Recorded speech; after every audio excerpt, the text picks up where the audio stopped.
Alrighty. Looks like we are green. We are ready. Hot damn. There's so many fucking applications open. Jeez, I'm crow. All right, we will get started here in just 1 second.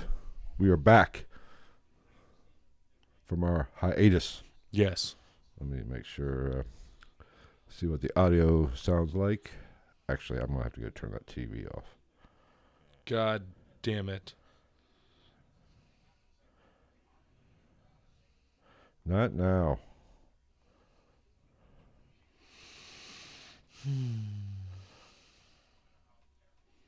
All right.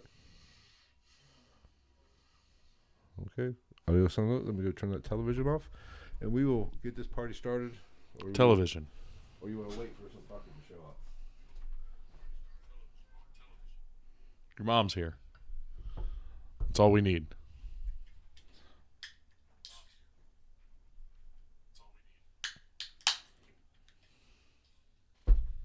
Tim's here. It's more than we need.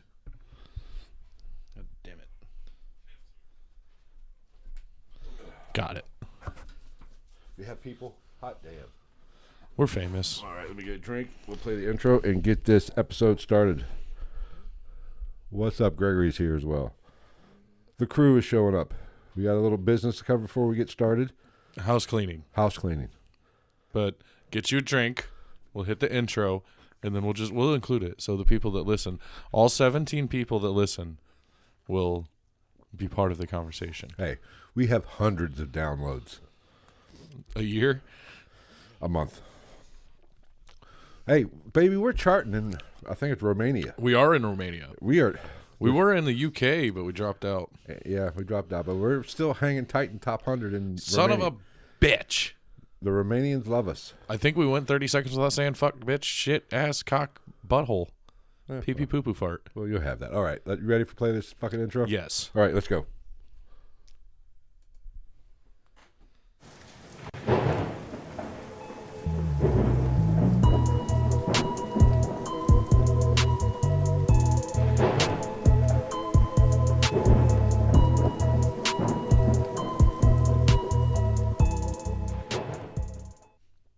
What is going on, everybody? Welcome to another episode of Ghost in the Night, a haunting, paranormal, and true crime podcast. We've been so long since we've actually recorded, I forgot the fucking opening. Let me ask you something, Phil. Do you know why there's never been a pregnant Barbie? She has no hoo-ha. Because Ken came in a different box. Shoot me. What do we got? I don't know what. I don't know where to go from here. Honestly, I just don't know. No. Tonight we're doing true crime.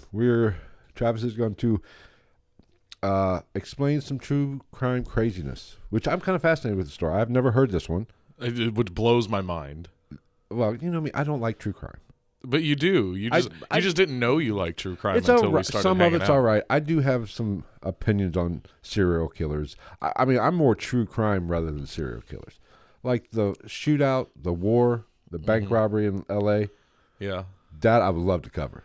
We could do that. Because they redid it in Heat. That was what the movie Heat, that little shootout on the street. Share the video. I like that. Serial killers, not We so could much. do that. We could totally do an episode on that. Because think OJ's coming up. OJ's got to be done soon. OJ, we got to do I'm going to OJ. tear that because, as everybody knows, personal opinion, OJ fucking did it. What? You think? I'm just Way speaking to go for out on a myself. big-ass I fucking can't speak limb for there. anybody else. I know things. I know things that other fuckers don't know. No, but true that crime. they probably do. Serial killers, I'm not a big fan of because, let's be honest, Depending on the serial killer. Ed Kemper, great. I have an opinion on all serial killers. What? They're pussies. They pick on the weak, they pick on women, they pick on children. You never hear a serial killer That's true. killing nobody. Dahmer. And not, this is going to sound bad, but it wasn't the toughest group of people that he Why? murdered. Because they were gay? Well, yeah, they're not the most. Did you see the fucking cat in the Netflix series? Okay. Homeboy was jacked. Yes, I'm sure in real life. He was like 5 feet tall. But I'm sure the man that he actually murdered in real life. I love the gay community. I love you guys. But you're not the toughest son of bitches on the planet. Now, there are some. Not sure if we're talking to the gay community. I don't know how big of a No, we're not of a a big hit gay of the community. We're not a big hit of following the we gay have. community. We should. We should be. We are both proponents of the gay. Speaking of, Cleveland banned what is it, gay aversion therapy or whatever it is. That's a whole episode in and of itself. That shit is fucked up. I'm just saying. And reaction attachment therapy or whatever. That's a whole fucking episode too. That shit's fucked up. I'm just saying serial killers generally don't go after the alpha males of the fucking world. You would think. You know, you want to impress me? Kill the Cleveland Browns. In sports or in real life? No, if a serial because you don't have to be a serial killer to do that in sports. You could just be. No, I'm just saying, like a serial killer should go after, say, the Cleveland Browns. Yeah, you could just be an a NFL football mid-tier team. football, high school. It ain't going to happen. You never know. In the movies, maybe, but not in real life. They're going to pick on women. They're going to pick on children, and kill women, and rape women, and all that stuff. See, and that could be that one would work out too, because that would be a decent name, the Cleveland Brown Killer. That would. Hey, doing. There's already doing the Lord's work. There's already a Cleveland Brown Killer. It's called Their Ownership. All right. So, but who are we talking about tonight? We're going to do our house cleaning here real quick, but give the people. I say we do the house cleaning first. Fuck it, and then we'll just roll. Because I don't know how long this conversation is going to be. There's quite a few pages here. There's some changes coming to Ghost. This is going to be very story mode. Yes. We are, for those our longtime listeners, and if you're new here, welcome. But sorry. Generally, we do these episodes. We do 2 episodes a week generally. Yes. Sunday or Monday is generally our topical, like what we're doing this evening, and then Wednesday is generally our what we affectionately call "What the Fuck Wednesday," where you and I just shoot the shit and have fun and screw around. With the people I was wondering what exactly house cleaning you were going to be talking about. This is the house cleaning. Yes, which we've discussed, and we also do a Patreon exclusive member episode live stream on Wednesdays as well after the What the Fuck Wednesday. That's changing. We from now here on out for at least the foreseeable future, we will be recording only on Wednesdays. We are going to record 7 to 8 o'clock. Generally, probably we're going to try 7 o'clock to do our regular episodes, and then afterwards, instead of doing our Patreon episodes, we are going to record our What the Fuck Wednesdays, but they will not be live. They will only be live for the Patreon members. So you Patreon members know that I send an email, or I send a bulk email out to you guys, let you know the link to that Patreon exclusive. That is how we're going to be doing the What the Fuck Wednesdays from now on. Yes. But the only difference is once the live stream is complete and done and we've had our fun with you guys, it will be available on YouTube for everybody else. The Patreon members, are the only ones that get to view it live and interact with us. Early access, whatever. However you want that. So Wednesdays is the catch-all day for us. This is all subject to change. Maybe once things settle down and the dumpster fires calm down, we might go back to the normal scheduled programming. But that's how things are going to work. So we greatly appreciate everybody that has been hanging in there with us in these trying times of trying to get to record episodes. But we're back, and hopefully we can get back on this schedule, make it a little bit easier for us to speak to the masses. We're really just condensing. Yes. For the sake of time. So let's get into it. What are we covering tonight, Travis? Tonight we're covering Andrei Chikatilo. Yes. Chikatilo. I'm going to very much into the bad Russian accent. Well, I can do the whole fucking thing in that. Let's don't do that. Could. You know, you don't hear a lot about Russian serial killers. That's because they're not serial killers. They're just citizens. Well, that's what I was leading to. Let's be honest. They're just normal people. The Russians are hard individuals. But yeah, they get into fucking like fender benders where there's no clear damage, and then next thing you know, there's like an AK-47 and a fucking machete pulled out, and they're like, "Nastorovia vodka, bitches." They are some hard ass individuals. They really are. I mean, what do you expect? Look where they live. It's Have you seen those fucking documentaries where it's just like Nishna flickna ding dong, and it's just fucking like blasting Arctic winds and bears and shit.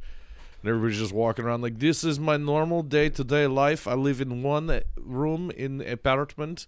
It costs me 76% of my annual incomes to live there per month. I mean, date. Yeah. I did. I watched a fucking. I think it was Russia. There was like a fucking, like a biogeneticist or some shit like that, and he lived in like a fucking 1-room apartment, and like there was like fucking sewage drainage like leaking through his roof and shit, and he was like, "This is the best that I can do. I am not of social class that get me very good thing. What is problem? I was obviously in my haste to set up the studio. What we forget? I'm well lit. You are not exactly well lit. That light is a little focused on me. I fix. You fixed that real quick. Yes. I mean, Fuck you, granted, bitches. granted, I'm the good-looking one of the podcast. Look at it. I literally fucking reset this chair to the highest level right before we did this. So I should be better lit than you, but I don't want to hog all the spotlight. Literally. I'm darker complected. What are you talking about? Yeah, I'm pale as fuck. Look at this. I literally fixed See, this that's fucking piece of shit. That's much gooder. Much more good. God damn it. All right. Get a new fucking chair. So I'm splurging. I'm But getting yeah. one of those chairs with the fucking backrest and the pillow and shit. there you go. But Russians they're some badass individuals. I have notes for the Russians. You know, getting a little topical. You know, when World War III breaks out, everybody's all gung ho about all this shit going on. I don't think we want to fuck with the Russians. I think it's all a conspiracy. I think when it really pops off, Russia's going to be leading the fucking charge, and then when it goes down, they're going to turn around and be like, "Heh, takesies backsies, we're friends with the Americans. Fuck you, Chinas." Because you know I'm old and I look at these younger generations. When they start drafting people when we go to war, World War III, who are they drafting?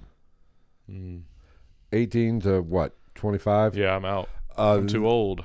Boom. Have you seen our 18 to 25-year-old? It's amazing. We're fucked. There's some good ones. Some, but not on average. I don't know. You might get 1 out of 10. I mean, how are you going to have kids, like young people, going to war when they're afraid to have human interaction? Like they're like, there's literally. Can we do this via FaceTime? There's literally kids out here that are like afraid to go to the fucking to call in a pizza order. I know. We're fucked. Can we do it online? No, you have to call them. No, even better, you have to walk up and order it from the fucking counter. All right. Let's just get up there, Skylar. Let's just hope World War III doesn't break out. It's going to eventually. All right. I'm not fucking worried about it. Let's get into the Russian or the Soviet Union. This is Soviet time, so the Soviet Union serial killers. Back in the USSR. All right. Make up your mind, Chalupa. We're trying to do stuff. What the fuck? Yes. So, shall we? We shall. Yes. We shall commence to talk about the deaths and the atrocities of the Russia. Excuse me. So, tonight we're talking about Andrei Chikatilo. Chikatilo. If you don't know who that is, you're fucking about to buckle up, Buttercup. You're going to find out. Talk to me. Andrei Chikatilo was born on October 16th, 1936 in the village of Yubluchna in the Sumy Oblast of the Ukrainian SSR. At the time of his birth, Ukraine was in the grip of a famine caused by Joseph Stalin and forced the collectivization of agriculture. Sweet. Yes, his parents were both collective farm laborers who lived in a one-room hut, and they didn't get wages from their work. They just got the right to cultivate a piece of land that was behind the family hut. So there's no income. There was just the right to produce your own food if possible. Okay. Which, as far as I know, Russia does not have the most abundant land as far as growth of crops. They have a lot of tundra space. Yes. A lot of snow. Like, I don't hear about a lot of Russian corn or wheat. Siberia apparently is a cold-ass place. Taters. I Well, know Siberia this. is just a portion, but, you know. I know this because I've seen Rocky IV. I'm pretty sure the coldest place in the world is in Russia. Like, on average, day to day. Isn't actually Siberia actually above the Arctic Circle? I'm sure it I probably think it is. I'm not, Well, there's plenty of people who live above the Arctic Circle, but yeah, but yeah. I'm just saying it's fucking cold. I mean, just look at fucking Life Below Zero. That one crazy chick that lives by herself. She walks out there and she's like, "I'm hunting the badger because if you don't hunt him, you become the hunted. And I'm not gonna do that." And then she sits there barefoot after she gets home for the night and smokes cigars. It's very isolated existence. Dude, literally, it's just her. She had a pet fox last time I saw. I've seen it. Not like a pet, but like a pet. Can you imagine the wear and tear on her vibrator? I would imagine at this point her vagina has just healed back together. That is true. It's cold. Like she's gotten so far out there for so long that her body's just like, nope, this is a point of egress for predators and for illness. Let's close this up, Barbara, or whatever her fucking name is. All right. She literally just hangs out with like a fucking like a long barrel 357, just Jay chilling next to her recliner. It's interesting. It's actually a pretty interesting show. You should watch it. Check it out. Check out Life Below Zero. Excuse me. Okay.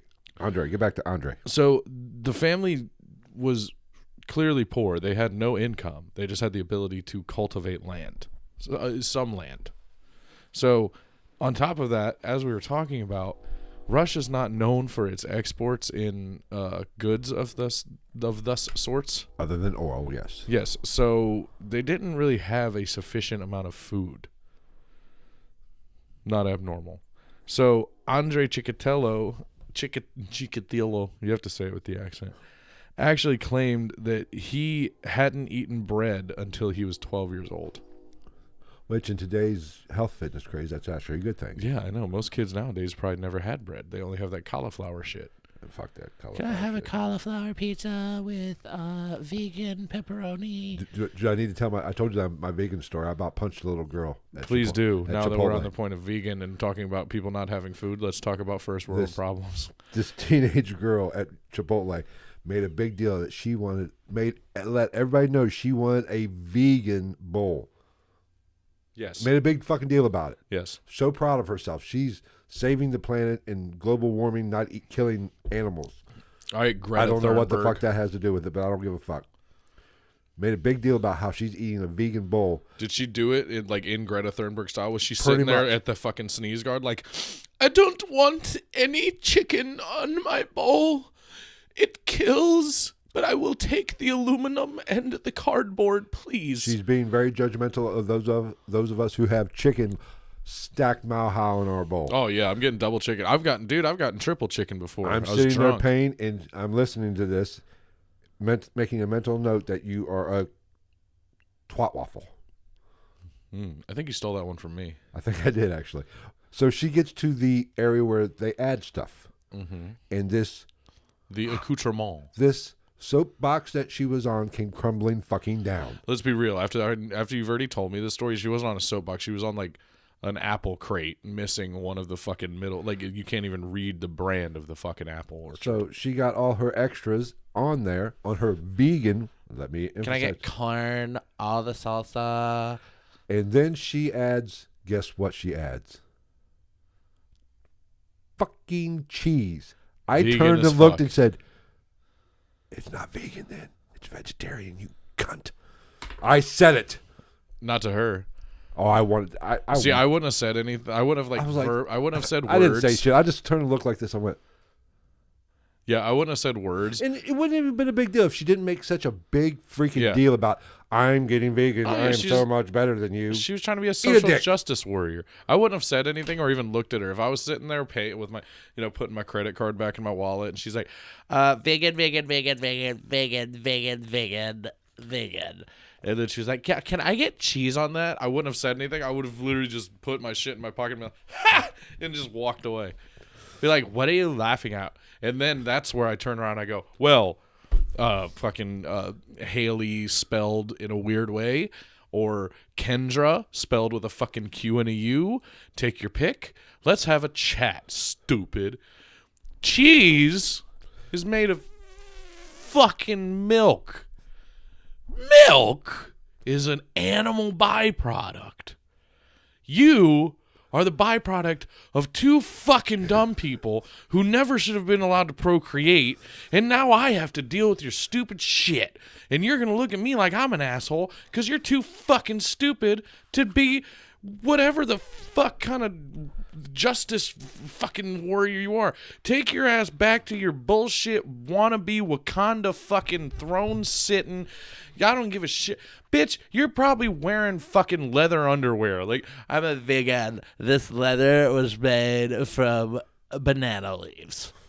no, it wasn't, you fucking idiot. Go back to the back of the line and start again. Throw her bowl away. She's paying for the first one. She's got to pay for the second one, and the second one's going to be vegan. It's going to be fucking lettuce, every salsa, the corn, and then like my fucking ass juice because I'm gonna go to the bath. I'm not even gonna go to the bathroom. I'm gonna drop trow right there in front of the rest of the people in Chipotle's line. I'm gonna get their sink squeegee that they use to make sure there's no water spots on the stainless triple bay, and then I'm just gonna squeegee my fucking fat ugly ass cheek. And I'm gonna be like, guess what? You got to do it again now, stupid, because that's not fucking vegan either. That came from an animal. But it just irked me that she was so up on her high horse about having vegan, And then you fucked it up. She could tell she was looking at me with my mound of wonderful protein chicken. Yeah. I mean, it was orgasmic. I had so much chicken on that sumbitch. Dude, it's I had so a whole good. chicken. Yeah. A whole big cock on my freaking bowl. And she was just looking at me so like I am the Satan, spawn of Satan. I would have taken that opportunity too, because as soon as she looked at me with that second scoop, the double scoop of chicken, as soon as she looked over me in disgust, I'd have been like, you know what? Fuck it. Will you get me? I'll take 2 bowls, but in this one, I just want fucking chicken. If she wouldn't have been cool about it, it wouldn't have bothered me. Whatever. You're just a young, ignorant kid. But no, you got up on your high horse and made such a big deal about eating vegan. I don't think And that then a got lot of people fucking that there. say they're going vegan understand how difficult that shit is. And how? Gross. Like, not like, more power to you, but like, I've tried some vegan shit before, and some of it just isn't fucking good. Like that seitan. It's a meat substitute. I've never even It's had not an Impossible Burger. Those aren't terrible. Like, we have those at work. I tried one. They can't be good for you though. All that fucking They bleed. All that chemical shit they put in to make Well, the taste, it can't be good for they you. quote unquote bleed because they use like Beet beet. juice? Yeah. Yeah. It's weird. They're not bad though. There are better veggie options than Impossible Burgers though. I've actually had some veggie burgers that were like fucking good, but they weren't pretending to be meat. Excuse me. Guess what that burp tasted like? Fucking meat. All right. His name was fucking Ignatius. I needed the $20. All right, we've had enough. Yeah, that was a long rant about Ranting a about stupid fucking kid that thinks The they're vegan. Ohio Greta Thunberg or whatever her hell name is. That's like saying you're fucking like, I'm a pescatarian.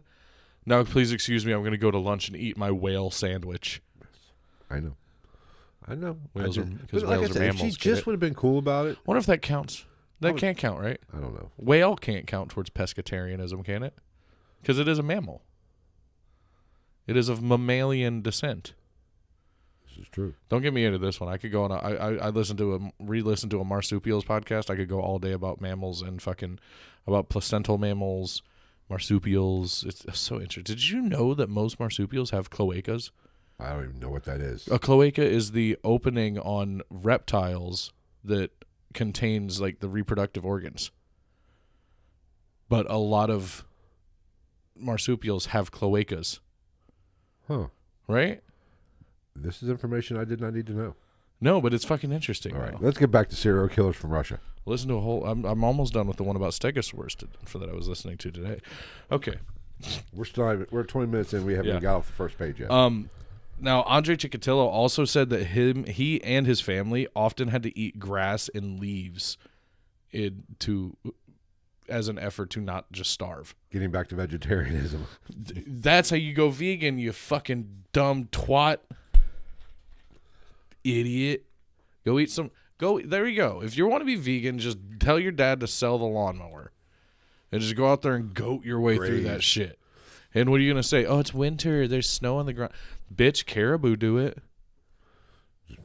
You get a little hydration If it's before good the enough, grass. if it's good enough for Rudolph and Donner and Blitzen. Prancer and Blitzen and fucking Blitzkrieg and Danzig, then you can fucking go eat the brown grass under the shit. You don't need a drink. It's already got fucking snow on top of it. There's the hydration. Eat a fat sack It's a of fucking fucking meal. dicks. Right there. Oh, wait, you can't eat a fat sack of dicks because you're vegan. Yeah, that's the other thing. Huh. We'll get in. We'll save that We'll for save we'll that save for that for after not show. on YouTube. Go ahead. Yeah. Bookmark. Put a dog ear on Let that. me write that fucking down. Okay. Okay. So Andrei Chikatilo was repeatedly told by his mother, Anna, that prior to his birth, an older brother of his named Stepan had, when he was 4, had been kidnapped and cannibalized by starving neighbors. Now, it's never been established whether the incident actually occurred or if Stepan Chikatilo ever even existed. But besides the point, like, it kind of went hand in hand with what he was experiencing. And that wasn't uncommon. That did happen in Russian society around these times, like in harsh times. Especially there was a I'd have to look it up. I can't remember off the top of my head, but there was an island of what's the word I'm looking for? Fuck. Like they did it to put Napoleon. Jeffrey Epstein Island? No. You said an island of fuck. No, they did it like to Napoleon and shit. Exile. There was an island of exile or in Russia. One of the two. And that was just commonplace. Oh, okay. Like they were just left to a bunch of people were left to their own devices, and when they got there, they were like, they weren't even like nuts. They were just like, we didn't have food, so we ate fucking Oksana. I think that is a much better way to. It happened in Chile. With the soccer team. They should get rid of jails and just let people eat each other. No. Oh, exile them. Exile them to find. That's how you end up with fucking Australia. But there are some hot women coming out of Australia, and some hot dudes. Let's be honest. Oh, I'd fuck the Hemsworth brothers. Same time. Eiffel Tower, me boys. Power top or power bottom? Which one you going for? Front to back, doesn't matter to me. Top to bottom, baby. T to B. Trying to get that Thor's hammer. And whatever his brother is. But there are some very attractive people out of that penal there's colony. Really attractive people out of everywhere, but like. Have you seen where we live, motherfucker? There's a couple. A couple what? That don't live in the area. They moved here from somewhere else. They're driving through. But anyway, I digress. So when the Soviet Union entered the Second World War, Andrei's father, Roman, was conscripted into the Red Army. He actually ended up being taken prisoner after he was wounded in combat. So that sucks. There's worse things. Death would be worse, I guess. Cannibalism. Cannibalism. Being vegan and putting cheese on stuff. So between 1941 and 1944 was the time that he had been captured and imprisoned. I don't know, the cleaning person that we pay $43,000 a year to clean the LA studio probably left it here. That was part of the reason also why we haven't done an episode in a while. It is a nightmare to try to get private flights from Ohio to Los Angeles and back right now. Okay, let's be real. The studio is no longer in LA. We moved it back to Ohio. I will not go to California ever. See, actually, that's not entirely true either. Phil is at home. He has bought another home and transitioned our old house into strictly a studio for podcasting. And there's actually, you can't see it because it's perfectly green screened in. But I'm actually being fucking, what's the word? Help us, Luke Skywalker. You're our hologram. I am being holographically imposed here from my new dwelling in the highest building in Dubai. So Russian killing people. So Andrei Chikatilo witnessed some of the effects of the Nazi occupation of the Ukraine. Flash was it foreshadowing? History. Yes. Which, in his own words, he described seeing the things that he saw as horrors. Right. Which, yes, we all know that to be true, all fucking ready. We all know what happened in the Holocaust and in World War II, not just to Jewish people. No. Just in general, that shit was fucked. There's a lot of shit, nasty shit going on. And while we're on the subject, just sidebar, fuck anybody who is a Holocaust denier. I can't believe that's a real thing. Anyway. So he also added into this that he witnessed bombings, fires, and shootings from which he and his mother would hide in cellars and ditches. Again, circling back to, it was fucked up all the way around. Mm-hmm. just in general. So on one occasion, he and his mother were forced to watch their own hut burn to the ground. Also fucked, especially for a small child. But a hut didn't take long. Did they give them marshmallows at least? Do they have marshmallows in Russia? I don't know. I've never been to Russia. I mean, what's a Russian marshmallow? Is it just like a big cotton ball with like fucking Stalin spit on it? And dipped in vodka. There's their sweetness. He just plucks one mustache hair and throws it for you. That melts into chocolate. Maybe. Stalin's mustache was made of chocolate. You heard it here first. Nothing but facts here. So, with his dad away in war actively, Andrei and his mother shared a single bed, and he was a chronic bedwetter. And because of this, his mom would berate him and beat him. Which... Well, she's doing laundry. I understand. But that's also part of the McDonald triad. We've talked about that before. The McDonald triad, the three things that almost all... Killing of animals. Yes. Unless it's a cat, that's acceptable. And arson, basically. Yes. Are the three things. Check. Makes me wonder, did they make him watch his hut burn down, or did he just... I'm sorry, mother, I did not mean to leave the oven open when you put the... whatever the fuck Russian people put in oven.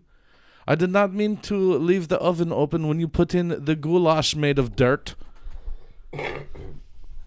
So maybe 2 checks, possibly.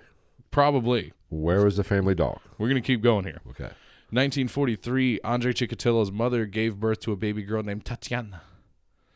The most Russian name ever. All of them. Tatiana, Andrei, whatever his fucking mom's name was. But his dad's name's Roman. Roman? Yeah. Huh, okay. Just throw that in there. Fuck it. So, because his dad had been part of the Red Army since 1941, his sister was born in 1943, his dad could not have fathered that child. So his mom was a hoe. Not quite. Oh, okay. We don't know for sure, but in this time, a lot of Ukrainian women were being raped by German soldiers. Oh. So there's a big speculation that his sister Tatiana was the result of his mother being raped by a German soldier. Was Tatiana blonde hair, blue eyed? I don't know. But on top of that, they shared a 1-room hut. So chances are this happened while young Andrei Chikatilo was in the room. So one would hope not. You would hope not, but we'll see. There's more examples of fucked up shit like this in the future, because there is another situation that we're going to do that is tied into World War II, or part of it, that I think is going to be a Patreon exclusive, because it's Holocaust denying? No, okay. It's real fucked up. We've had brief conversations about it, but I think that's going to be Patreon exclusive because it's real bad. A little too spicy for the general public. It's bad. It literally, I've said it before. It involves reading about it. It involved the single worst sentence I've ever read in my life. Well, do tell. Now I'm curious. No. It's take rape and multiply it by 200. You can't get. No, you can. You can't get. No, worse you than- can. You'll know one day. Maybe we'll do it soon. Maybe we'll take one of my days off or something, and we'll just fucking not record live. We'll record it because I would like to start doing that. Start doing some Patreon exclusive shit. Because I don't want to talk about that on YouTube live and shit like that. It's fucked up. It's fucked up. Excuse me. So, in September of 1944, Andrei began going to school. Well, good. So, some normality for the young man. Good for Andrei. Yes. He was really shy, but very studious when he was young. And he was also like really weak and would have to go to school in like homemade, handmade clothes, and which, you know, got him made fun of, on top of the fact that by 1946 his stomach was swollen from hunger while going to school. So he just like he never had an easy time. I'm really painting a fucking like a sad picture of this kid. It will fucking turn that right upside down, Fresh Prince style. That whole phenomenon there, The swollen stomach, proves that God has a shitty sense of humor. God, if God is real, He gives children cancer. But think about it. What do you do to lose weight? You cut calories. Yeah. Which isn't the best way to do it. Yeah. But that's the most popular way to do it. People think you need to eat less to lose weight. Works for me. You get to a certain point. I got told today that I look skinnier. I was like, thanks. You want a blowjob? No, I'm just kidding. I didn't know Ray Charles was alive and came to your work. Like Michael Blackson. He said, they said I was so dark that Stevie Wonder sees me every day. That's fucking dark. He said, they said I'm so dark I look like under the bed. Well, congratulations. I'm proud of myself. But anyway, let's talk about starving Soviet children. Yes. So several times over his childhood, his hunger caused him to faint both at home and while he was at school. And obviously you put all of those things together, he was bullied like a motherfucker, which, as we all know, we both share the opinion, and I hope that all of our listeners share the opinion. Fuck bullies. Well, I think I think bullies do serve a purpose, to a certain extent. It's called a punching bag. I'll give you that. I'll give you that. Like, but you need a little adversity in your life. You do, but you just need to hit them. Right. Violence is not always the answer, but some bullies deserve to just get hit in the fucking head. I don't give a fuck what anybody says. There's always going to be it's human nature. We bully each other. Yeah. People we do not like. And see, the problem is when it comes from a bad point, you and I do it all the time. But we also, like, fucking live together and depend on each other's incomes and work out together and eat together and watch fucking shitty wrestling events together. Like, there's a line. There is. When you're bullying somebody strictly just to fucking bring them down, you're a dick. And when that person punches you in the fucking mouth, I'm going to go, fuck you. Hit him again. Right. But I think that is the purpose of bullying. You have to learn to fight. I think to an extent, I see where you're coming from. Stand up for yourself. Yes, I see where you're coming from. It sucks, I know, but you got one or two options. It's a sink or swim type of situation. And that is everything in life. You have two options. Yeah, and you fuck them up. Or you just outdo them. Fight or flight. I also have no problem when people are like, 2 wrongs don't make a right. I'm sorry. I will laugh my ass off. Oh, here's the thing. When the kid that runs his mouth gets outrun by the kid that he's fucking with, best thing ever. So funny. The whole thing, 2 wrongs don't make a right. Some people will never learn a lesson. They need to experience pain to learn a fucking lesson. Yeah, when you're about to fight your bully and your mom's like, 2 wrongs don't make a right, Jeremy. You say, yeah, well, guess what, bitch? 3 rights make a left, and then you go punch your bully. It's just like children. Putting me in timeout would have not corrected anything. I was making sure that my number of right returns. You can ask my mother if she's still in the live chat. You can ask her this. She quit sending me to my room. I'm like, okay, see ya. It was not a punishment. The Butterfingers were enough. Now, when that right cross or coming after me with a belt, making me run and get some exercise, I learned a fucking lesson to work off the Butterfingers. Right, to work off the Butterfingers. But sending me to my room, I was like, okay. Where was I? Continue. So when he was at home, young Andrei and his sister were almost all the time they were being berated by their mom. His sister actually later recalled that in spite of the hardships endured by her parents, their dad was actually a very kind man, whereas their mom was just a fucking bitch. That's very common too. But that's common with serial killers. Who else was it? Ed Kemper. Gein wasn't Gein's mom? No, Ed Gein and his mom had like an unnatural, weird relationship. I think there was another serial killer we covered that was kind of like that. And Dahmer's mom was a fucking crazy. Yeah. There was a lot of them. A lot of bad female presence in the murder world. Right.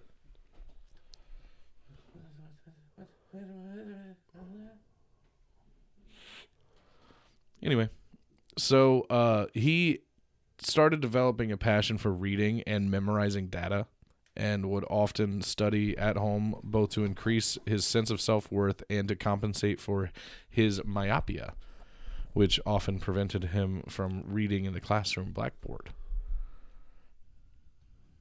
Yes. Do we need to explain to these young kids what a blackboard is? Well, I thought you were going to ask about myopia. I have no idea what that is, but I don't want to. We'll get the Webster Dictionary version of. What'd you do? I hit it with my phone and it just got an attitude. So we'll pull up the definition instead of me trying to work my way through it off the top of my head, because it never really comes out right when you try to do stuff like that with medical terms. Excuse me. Oh wow! I guess I could have just done that, because I had an idea, and literally what I was gonna say is more words than what Google just told me. Nearsightedness. Oh, That's all Google says. See, but I'm me, so I'd have been like, it's like when you can see close but you can't see far, you know? I have myopia. Like I'm fine. Well, not here, but like right here, perfectly fine. You actually look attractive right now. Ha ha! So by his teenage years, Andrei Chikatilo was both a model student and a hardcore communist. He was appointed editor of his school newspaper by the time he was 14 and chairman of the Pupils Communist Party Committee 2 years later. He was very adamant about reading communist literature. He was also delegated the task of organizing street marches. Now, although he claimed learning did not come easy to him due to his headaches and a poor memory, he was the only student from the collective farm to complete the final year of study, graduating with an excellent grade in 1954. well, good for him. So he's a bullshit artist communist. He's a nearsighted future serial killer. That is Communist. smart. Communist. The worst part is communist, as we all know. Well, not now. Dirty commies. Apparently, everybody loves communism now. Yeah, because that's what everybody wants America to become. Communist. It's amazing. I love seeing people on TikTok and shit when they're like talking about how much they love communism and blah blah blah blah blah blah blah, and they're like, "Do you know what Hitler was?" Well, he was a fascist, but like hand in hand. You know who doesn't like, want communism? Who? People that have come from Soviet. Right. Migrate here. There you go. You don't want that shit. But whatever. I'm on To the each downwards. their own. I'm on the final leg of this race. I don't give a shit. Oh yeah, you got like 2 good years in you. I'm liable to keel over it. I don't know. I just can't wait till you get those AARP benefits and get into one of those retirement communities. I'm gonna slide in there. Hey, That person can't live here. They are not of retirement age. Oh, he's just staying for a couple days. hey, we've covered this. I look good for an old man. So, now when Andrei Chikatilo hit puberty, he quickly discovered that he had chronic impotence. Which That'll drive any man to kill somebody. Which actually got worse with his social awkwardness, and throw in his abundance of self-hatred. And I feel sorry for him. Blue Chew was not a thing back in 1954 or whatever. No, you just tied a stick to it. To popsicle sticks and Honey, duct get tape. the stick. So No Blue Chew. Sorry. Sorry, Andre. yeah, so he was shy around girls. His first crush wasn't until he was 17, which I found weird. 17, like I had like everybody, like who doesn't have that like fake ass little girlfriend when they were in like fucking preschool and shit? Just because it was like the girl that lived down the street that you could see regularly. I had all the hoes back in elementary school. Jesus. Did you just call elementary school girls hoes? When I was in elementary school, I did. You want to try that one again? When I was in elementary school, I did. Elementary school? Elementary. So, again, at age 17, he had his first crush, who was a girl named Lilia Barisheva, with whom he had become acquainted through his school newspaper. But he was chronically nervous in her company and never asked her on a date. Pussy. The same year, Andrei Chikatilo jumped upon an 11-year-old friend of his younger sister and wrestled her to the ground, ejaculating as the girl struggled in his grip. Here we go. Well, We're getting to the crazy. Well, that's just lack of experience, a little friction, got a little excited. You ever? What was that? American Graffiti? Have you ever What seen about it? Yeah, like years ago. I think it was Fran Drescher's role. Yeah. They're going to do it, and she's in the front seat, he's in the back seat. By the time she gets in the back seat, he's already done. That's a fucking business opportunity. She can make millions off that. Fran Drescher should voice Godzilla in the next movie. All right. It'd be perfect. So, yeah, here we go. That's the start of it. Now we're getting some inklings of some weird shit popping off here. So, excuse me. After he graduated, Andrei applied for a scholarship at Moscow State University. Who knew that was a thing? Who knew that you could go to Russia? You could go MSU. Michigan State? No. Moscow State University. Great party school. They probably We drank all the vodka. They probably have a A&M and a Tech. Moscow Tech. Stalingrad Polytechnical University. Yes. Oh, Jesus Christ. That's fucking stupid. So he passed the entrance exam with really good scores, but his grades were not deemed good enough to be accepted into the school. Oh, poor baby. Why don't you go wrestle people? Go figure a Russian gets off on wrestling. Yeah, I mean, it's... Like Justin Habiber. Oh. No? No. No? Okay. No. So he speculated that his scholarship application was rejected due to his father's tainted war record. Oh, I'm Well, sorry. She thought it was because of his taint. He had a weird taint and he didn't get into What the college. fuck's that got to do with anything? I don't think that's adding to the story, Travis, but okay, continue. So when this is fucked up. His dad had a tainted war record. You just keep saying tainted, so I laugh. I giggle. He had a grundled war record. Because you know why they call it your taint? I'm sure you're going to tell us. Because it taint your ball sack and it taint your asshole. It's a good one. But seriously though, you know why his dad had a quote unquote tainted war record? Because when he got taken prisoner in 1943, he was labeled a traitor. Well, that seems very unfair. Right? Unless he just surrendered. Even for Russia, that seems a little harsh. Well, not everybody can be. Where's their POW MIA flags? Could you imagine if that shit happened like after Vietnam when all the fucking POWs came back and people were just fucking throwing rotten vegetables at them? They're fucking traitor. Christopher Walken's just in the back like, I've got a watch in my ass. Well, let's be honest. Didn't some people kind of do that to McCain? Because he was Fair a POW, enough. didn't they? Fair enough. Am I misremembering this, or I think. didn't some people say he was the way he kind of survived? He was giving up secrets and shit. Watch, everybody's like, that's not true. And like behind closed doors, he's speaking Vietnamese to people. I just remember that, but so it's probably more common. Oh yeah, I'm That sure. I'm is sure more that common. like you do the right. Well, you what put was- enough bamboo shoots under people's fingernails, they're going to the- tell you where the fucking encampment is. The MK Ultra episode we did, remember? Uh-huh. That's how one of the reasons it got started, because in the Korean War, all the POWs coming back from the Korean War were acting a little weird because they were brainwashed, and that's Yeah. what we said. Oh yeah. We said we need to do that shit. Oh yeah. I mean, That's it's what not. It's sparked not. off It's MK not. Ultra. It's not surprising, but like, just by being captured, you're a traitor now. Like, you're pussy, therefore traitor, therefore dead. Well, let's be honest. Russians, like we covered at the beginning of this podcast, they're hard motherfuckers. According to the Wild Boys with Steve-O and Chris Pontius, Russia is stern but fair. You either come back from the war or you die. There's no captured. Vitor got captured 2 weeks later. He's like, walks in, he's like got one leg, his eyeballs hanging out of his head, and he's like, the fuck are you doing here? Why are you not dead? I escaped. And you did not then immediately try to fight all of them? I don't know why I sound like Arnold now. Now Get you're back in Austrian. there. You're Austrian now. Get back into the war. I don't give a fuck that you only have one leg and one eyeball. Get to the chopper. Then we don't even have those.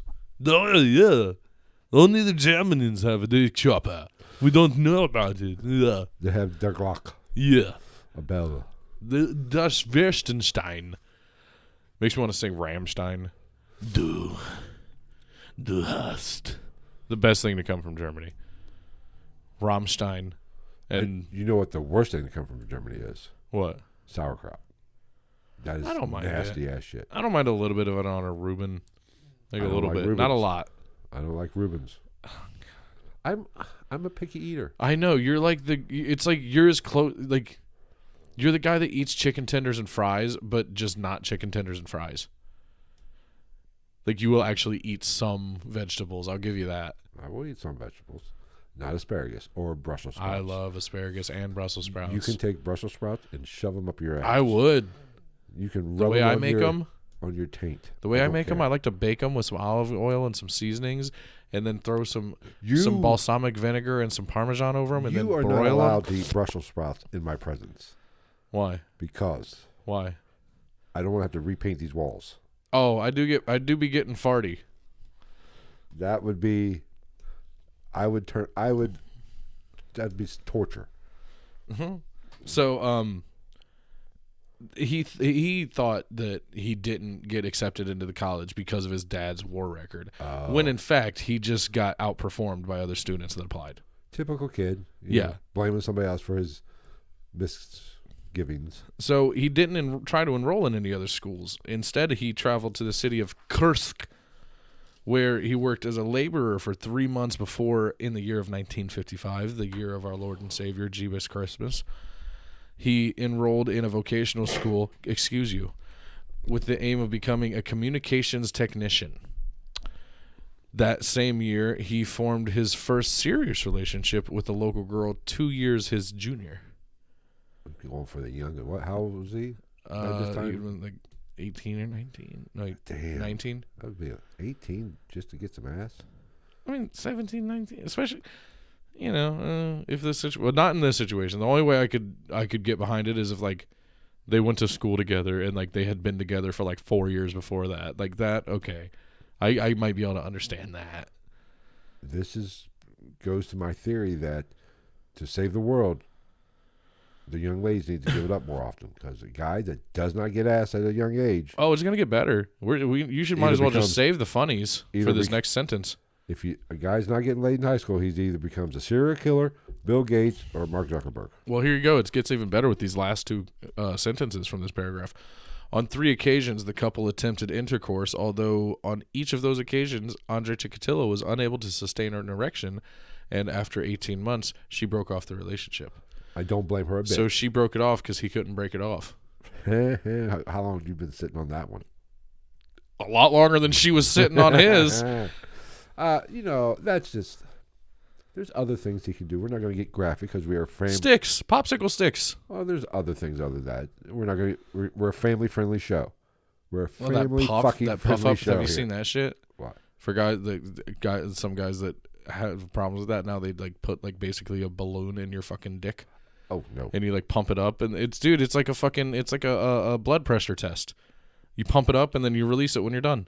No. No. I would just always keep it pumped. I'd be walking around like, yeah. Nobody is getting You can barely tell still.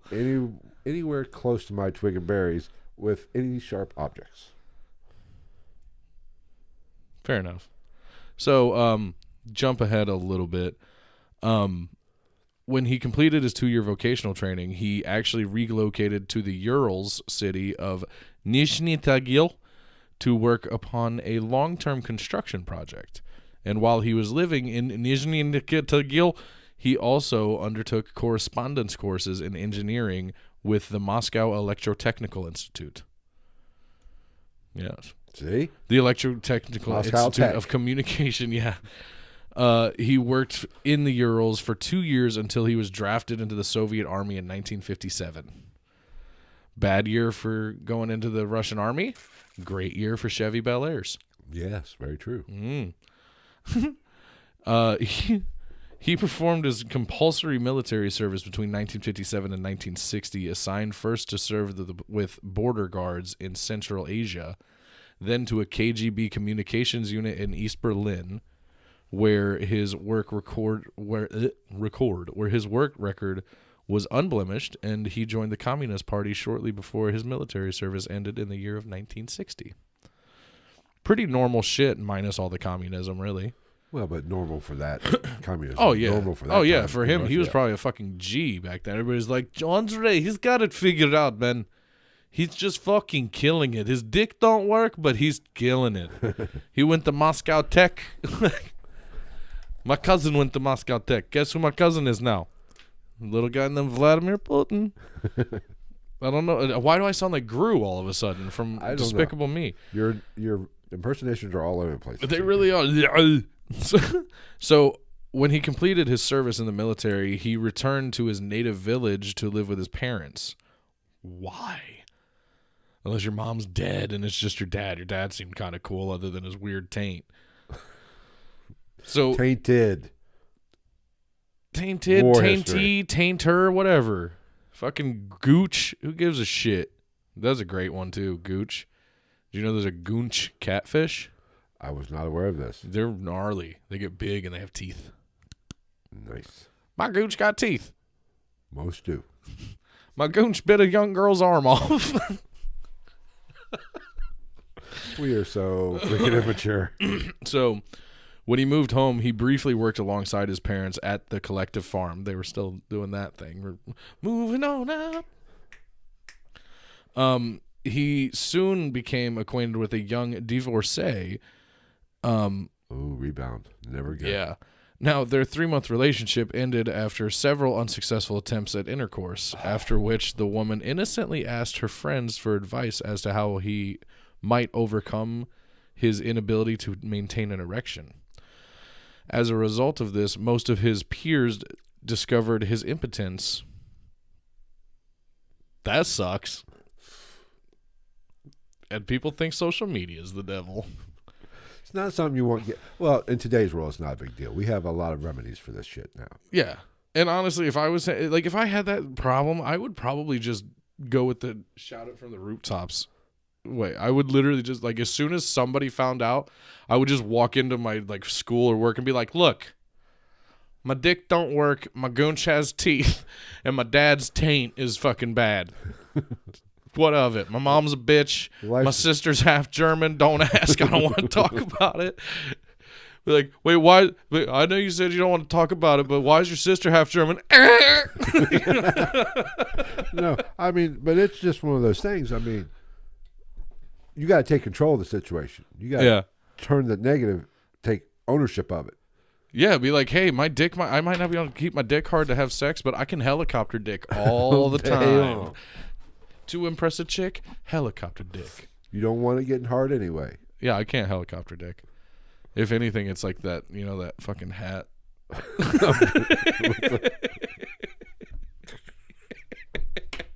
Oh, fuck. Oh, man.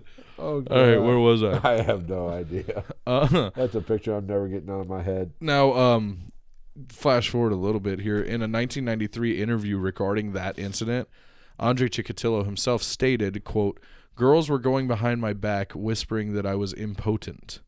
I was so ashamed. I tried to hang myself. My mother and some young neighbors pulled me out of the noose. Well, I thought no one would want such a shamed man, so I had to run away from there, away from my homeland." So your dick was so broke that you had to run away. What brings you to this particular train car, Mr. Chikatilo? Dick don't work. Dad's got a taint. Well, let's see. You talk about your dad's taint a lot. It's caused a lot of problems. He hasn't found what gets him off yet. A little foreshadowing here. Bum, bum, bum. So after several months, Andrei Chikatilo found a job as a communications engineer in a town located north of Rostov-on-Don. That one sounds like Russian mixed with Vietnamese. Rostov-on-Don. You see, you can get away with that joke. I can't. I'm not Vietnamese, but you're Asian, so. I mean, let's be real. I've met plenty of Vietnamese. I had Vietnamese neighbors. I have no problem with the Vietnamese, but it is a unattractive language. I don't think I've ever had Vietnamese food. I don't think. It's good. Is it? Yeah. I went to a party at their house one time. They lived behind me. They were refugees. There was a bunch of them. I don't think I've even. And actually, they kind of freaked me out there for a minute because I was real young, and like first off, none of them. I think one of them spoke a little bit of English when they moved in because, like I said, they were Vietnamese refugees, but they had this like babysitting thing. Which who knew there were so many Vietnamese people in my area because that was like exclusively whose kids they watched, and the lady that watched them was like super nice but super mean, and she was mute. It was terrifying as a small child. She would literally, like, you remember those fucking, I don't know what brand they were, but, like, you remember those, they were kind of like big erector sets. But, like, it was like those yellow. Andrei didn't have one of those. It was like those yellow tubes, and then there was, like, different joints and stuff. You know what I'm talking about? Dude, this bitch, like, I'd be playing with this little kid named Dunn. Or, like, his other, some of the kids spoke English pretty well. And, like, we'd be playing on our swing set because it was between, like, our swing set was between the houses because their house was behind mine. So, like, we would play with the kids that live next door. And, like, dude, and I'm not trying to sound like a dick here and make fun of anybody with a disability, but, like, as, like, a fucking 6-year-old kid, you know how terrifying it is to see a fucking Vietnamese bitch in, like, unmatching flip-flops come fucking rolling out of the garage with one of those yellow fucking toy tubes, like, and she would like fucking whack these kids on the back of the legs and they'd like be like, I gotta go. And I'm like, why are you acting like this is normal? She just hits you with a toy and is just screaming at you. It was like that fucking Whitaker's video. The West Virginia family. Oh. Like it was like, I'm not trying to be mean. It was fucking kind of terrifying though. Well, I'm just watching all this, not understanding what mute is at the time. I didn't know that was a thing. At 6, a lot's terrifying. That's what I'm saying. Your dad's taint? Like a helicopter? Helicopter? See what I did there? All right. I saw it. Oh, you're gonna. Let me go get my glasses. Magnifying glass. My readers, 2.5 magnification. I don't know how that shit. I've never understood how. Is it just the higher the number, the more the magnification? Yes. Oh, I didn't know. So he relocated to the Russian SFSR in 1961, renting a small apartment close to his workplace. That same year, his younger sister Tatiana finished her schooling and moved into his apartment. His parents would later relocate to the Rostov region shortly after that. But Tatiana lived with her brother. I'm gonna say it like that every time. Tatiana sounds like she's hot. Bust down, Tatiana. She lived with her brother for 6 months before she married a local youth and moved into her in-laws' house. And in the time that she lived with her brother, she didn't really have anything to remark on as far as weird behavior other than him just being really shy. Which your dick don't work, and you like fucking. You're not gonna be outgoing. Your dick don't work. You might have seen your mom get raped by a German soldier, and your dad's got a weird taint. Of course you're shy. You don't know what to make. No, you don't know up from down. Hard life. It's a hard knock life. For us. So, in 1963, Chikatilo married a woman named Feodosia Adnacheva. That's a good Feodosia. That not to be like not to be confused with foot fungus or something. Theodosia of Chance the Rapper fame. Good song. I can't remember the full name of the song, but it's a good song. Excuse me. So he married Feodosia Adnacheva, to whom he had been introduced by his younger sister. Now, according to him, although he was attracted to Feodosia, his marriage was effectively an arranged marriage that occurred possibly less than 2 weeks after they met, and in which the decisive roles were played by his sister and her husband. Nice. So he got cucked by his little sister and her husband, I guess, in a way. So basically, T to B, top to bottom, family fuckery. A lot of it. Half-sister, possible rape, baby. Not a joke. I'm not making that saying that for funnies. That's fucking terrible. We're being serious at this point. Mom's a bitch. She's a possibly because of that. Don't blame her. Dad's taint. Moving on. He later claimed that his marital sex life was minimal, and that after his wife understood he was unable to maintain an erection, they agreed that she would conceive by him ejaculating externally and pushing his semen inside of her vagina with his fingers. They created fisting. So, yeah. You gotta do. I admire the ingenuity. That's it, though? Like, you couldn't do better than that? You couldn't, like, spoon it in there? What about or, like, turkey baster? That's what I was going to say, because I'm pretty sure that's still to this Whoa, day. What the fuck? Oh shit! I'm hitting. Oh, I hit the button. But is that still not how they make test tube babies? Which is like an old empty, like you fucking rinse out a Gatorade bottle and like give it a couple flicks to get the water out, and then you just turkey baste an egg and some baby gravy in there. Maybe. Next thing you know, baby. Is that how it works? I think so. Okay. I mean, it's just as good as a baby that comes out of your wife's butthole. That's not where it happens. It's not what I heard. Well, actually, if there's enough rippage, it will become Of one the perineum, they become one of the or same. perineum, however it's fucking pronounced. And the person delivering doesn't like it when you say stick your finger and say sew it up to there, doc. Well, now They don't have a sense of humor about that. see, shit. this is an interesting point though, because have you, at least in your younger years, did you hear the whole thing of like sperm can't survive outside of the body? I mean, for a certain amount of time. So he would shove his love juice up inside of his wife, and then, go figure, in 1965, Theodosia gave birth to a daughter named Lyudmila. So it worked. 4 years later, in 1969, a son named Yuri. This man was wanking it and stuffing a lot. He stuffed 2 babies inside of his wife in a 4-year period. I admire the ingenuity. Yeah, like Them Russians, hard motherfuckers. So we will come to find out that this guy's a piece of shit, and you're telling me he stuffed 2 babies in his wife, literally? And there's people that can't conceive that are great loving parents. And did you see any pictures of this guy? Just Oh my one. God, he's awful. Not a looker. Awful. Not a pretty man. Dude, he looks like what was the guy's name? The magician or whatever the fuck from Game of Thrones? The maester? No. The one that could, like, in the tower, the one that stole Khaleesi's dragons, the bald guy. Oh, that's what he looks like. I He looks forgot. like that guy if his dick didn't work. And of course his dick didn't work. He was looking at his dad's taint his whole childhood. He looked at his dad's taint so much it kept him from going to college. Couldn't Instead even of get going into to Moscow Community College. Instead of going to state, he went to tech. Loser.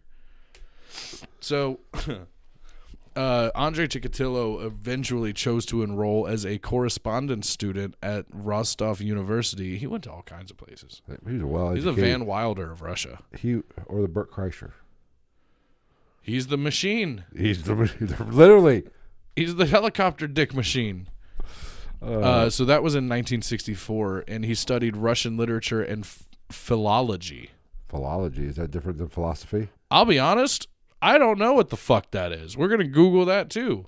Google philology. That was one of the ones that I figured let's get a reaction live on that one because I've never heard that term. Philology. Philology. That's it's the study of Phil. Oh my God, we're so stupid.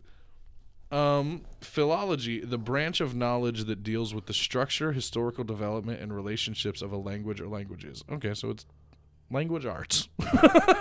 All right. Language arts for dummies. I like the study of Phil better. I need to be studied. You're about the only one that likes that one better. I'm a cluster.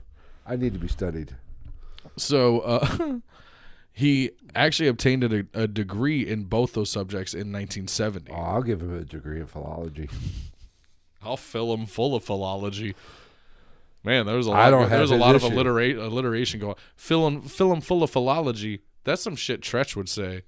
I fill him full of philology with no apology. Astrology, animology. Just start making up words. Fuck it. I Watch say, animology is a real word. I say go for it. So he got his degree in both subjects in 1970, and this was shortly before he obtained his degree. Or I'm sorry, fuck me, I fucked that one up. We got it. What time is that? We're just gonna try to cut that one out. That was a bad stumble. We're rolling through it. So shortly before he obtained his degree, Andrei Chikatilo obtained a job managing regional sports activities. What the fuck sports? What? It's Russia, bitch. Dodgeball.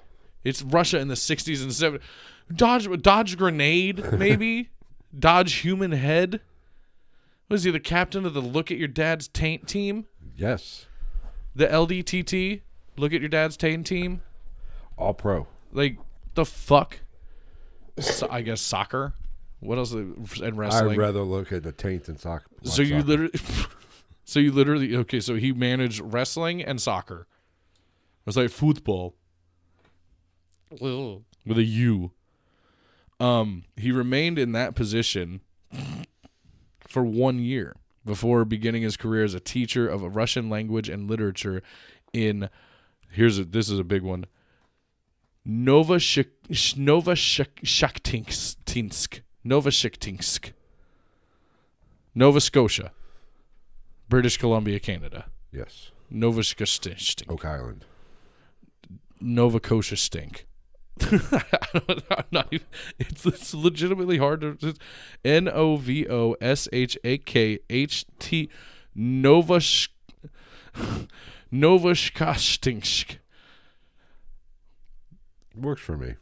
That's not a city. That's somebody. Whoever wrote the name of this city was having a stroke, and that's just what fucking came out of the typewriter. I mean, it doesn't look any easier upside down. That word on paper is longer than my dick in person. What are you talking about? It's an onomatopoeia. Yeah. Yeah, that's about right. Yeah. So he was largely ineffective as a teacher, although knowledgeable in the subjects he taught. He was seldom able to maintain discipline in his classes and was regularly subjected to mockery by his students, who he claimed took advantage of his modest nature. No, you were a cuck. He was a beta. And that's okay. He was a true beta. Yeah, probably not the best, which could work in other countries that aren't Russia. When you're teaching 9-year-olds that fight bears and like drink vodka while they're like smoking cigarette, like they chug bottles of vodka while they're smoking a cigarette in each nostril, like you can't be a bitch of a teacher. No. Like you got to be like it's funny, Octavia, and then like shut up in my class, and then just fucking like that big. Like, you know, that big fucking like Aladdin sword just goes flying by the kid's face and sticks in the wall behind him. I'm sorry, sir. You shut the fuck up. We're doing the math. If Tatiana has 2 pussy, not communist slaves, and she kills one, how many goats can she get for the last one? Simple fucking question. Oh. Okay, so we're going to jump into it. We're going to dive in now. Where shit starts going off the rails? Yeah. So in May of 1973, Andrei Chikatilo committed his first known sexual assault upon one of his pupils. Oh. Yeah, he first he's... Did you say what grade he taught? Was it secondary school? I don't have it down here. I mean, not that it really fucking matters, I guess. Well, I mean, if we're going to be real, I would hope, like, if you're going to be fucking around with your students, I would hope it's at least university, as they call it in Europe. I mean, or a senior. Because don't they call school. college, or at least in the UK, isn't college high school and university is college? I have no idea. I don't know. Like, just fucking say it right, like Americans. Yeah, because Stop using millimeters, measure in freedom. measure in freedom. Fucking idiots. Put preservatives and hormones in your food. Become fat and dumb. Get low T and become pretty much. Hey, we might be fat and dumb, but at least our fucking leaders aren't reptiles. No, they're just dead. Yeah. Weekend at Burning. Hey, you gotta have a pretty great country if fucking Rammstein. Speaking of Rammstein again, they made a song called America. It's not really glorifying it. We're all living in America. Oh, yeah, we're big froze. Oh, we're back. Oh, we're back. All right, hold on. All right, Where that we was at? weird. 1:15-ish. 115-ish. 150. We're so professional. Sorry about that. Apparently, we're having some technical Yeah, that was weird. difficulties. I don't understand that one. Back in the saddle. So again, May 1973, Andrei Chikatilo sexually assaulted one of his pupils. Right. He must be flexible.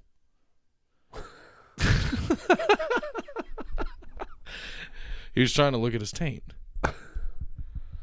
So, Poked himself in the eye. Is that what you're saying? yeah. Okay. So in this incident, he swam towards a 15-year-old girl and groped her breasts and genitals, ejaculating as the girl struggled against his grasp. Well, see, when you can't stay hard for very long, you got to come quick. Out of that whole fucking sentence, that's what you gathered from it. Yes.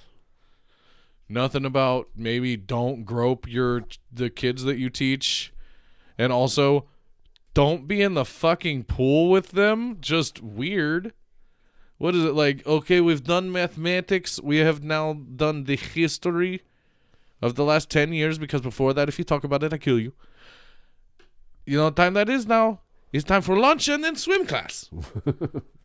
Maybe he was the PE teacher and the math teacher. Possibly erect. Yes.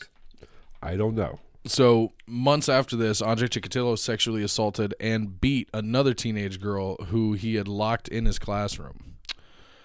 Now he's just being a dick. He was not disciplined for either incident. What's Russia? What the fuck? Like, yeah, well, and you expect people to not think your country's fucked up. Like, what do you mean he wasn't punished for that? Even Did you high five him? Even the women have to be made hard. Like, what the fuck? You're in the principal's office or whatever the fuck you call a principal in Russia, and they're like, I can't believe you've done this. Student, go back to class. I'll handle this. High five. Nice tits, right? Like, what the fuck? I've been looking at him too, Andre. Don't worry about it. Like, what the fuck is this shit? So, he was also not punished for the occasions in which fellow teachers observed Andrei Chikatilo fondling himself in the presence of his students. Well, we do that here in America, apparently. Didn't some teacher here locally got caught for that? Oh, there's a teacher at my school while I was in that school that got fucking disbarred for that shit. Or for flirting and texting, and I think she gave a pair of her underwear to a student. Well, I'm okay with that. See, then I don't want to go down. I don't want to go down this road because like it's a fine line, and it's like I get it's for some reason it's more acceptable, but it shouldn't be. You know what I mean? Like it seems more broadly accepted if a male student bangs a teacher than vice versa, and it shouldn't be because it's just not cool. Get off your high horse, but Greta. no. Really, it's like it shouldn't be more or less either way. Like it's just like a doctor. Like if you're gonna be a doctor and you're on Instagram Live, like this fucking stupid idiot's got brain cancer, and this and this and this and this. It's like no, breaking some oaths there, bud. Well, I'm just saying a 16, 17, 18-year-old boy is trying to fuck everything. True, and I'm not saying like. I don't fully disagree because, like, if I was that kid when I was in school, I'd have been getting an A in that class. But, like, for it to be just overall socially more acceptable, it's just, like, it's... And it's actually, that philosophy is kind of sexist. Yeah. Well, no, your philosophy is kind of sexist. Why? Well, no, my philosophy is kind of sexist now that I think about it. Yeah, because I just, like, either way, at the core of it, it's not right no matter what. Well, see... Here's the fucking problem. You want to solve this shit, or not solve it, but put remote learning. No, a little dent in it. Don't hire 22-year-olds to teach fucking seniors. I don't disagree. Like, I had a super hot, like, student teacher for a gym class in high school. Yeah, don't teach a 22-year-old girl or male to teach in high school, especially seniors. But at the same time, you should. 4 years At the same time, you should be able. You would hope that you could trust that adult person and not try to bang their students. It's a 22-year-old. They're still fucking idiots. Oh, I agree. But like, you would think if you're trying to become a teacher, you would hope that they have a better fucking head on their shoulders than that. which clearly he did not. Well, it's like that one chick down in Kentucky that was banging. Didn't they get married? She married a student. She was fine. She was a smoke show. I'm like, dude, good job. You nailed that. Good fucking for you. All right, let's get back to the story. We've had a lot of sidebars tonight. This could end up being a two-parter. Yeah, because I don't even know if we're gonna have time for an after or the what the fuck. I mean, we was can it? always do it like tomorrow afternoon after you get off work or something too, Might have to do what the fuck Wednesday tomorrow or Friday night. for the Even. Patreon because we're gonna be running late tonight. And I'm gonna have to piss you. Keep fucking stopping, rambling. Excuse me. So one of Andrei Chikatilo's duties at this school was ensuring his students who boarded at the school were present in their dormitories in the evenings. It's already fucked. Like, you don't even have to go any further than that, knowing this guy and knowing what we know to this point, to be like, oh, joy. Let's talk about the happy I bet you he tucked them in and gave them fucking warm glasses of milk every night. Was he equal opportunity? Male and female? Not really. Not. I mean, I have the whole list of victims at the end of this. We can go through it, but as far as I remember, they were all female, or almost all female. Okay.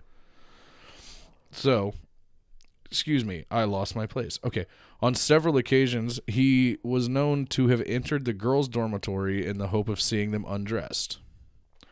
By his own admission, by the mid-70s, his desire to view naked children drove him to loiter around public toilets, where he frequently spied on young girls. He also purchased chewing gum, which he gave to female children he encouraged in efforts to initiate contact and gain their trust.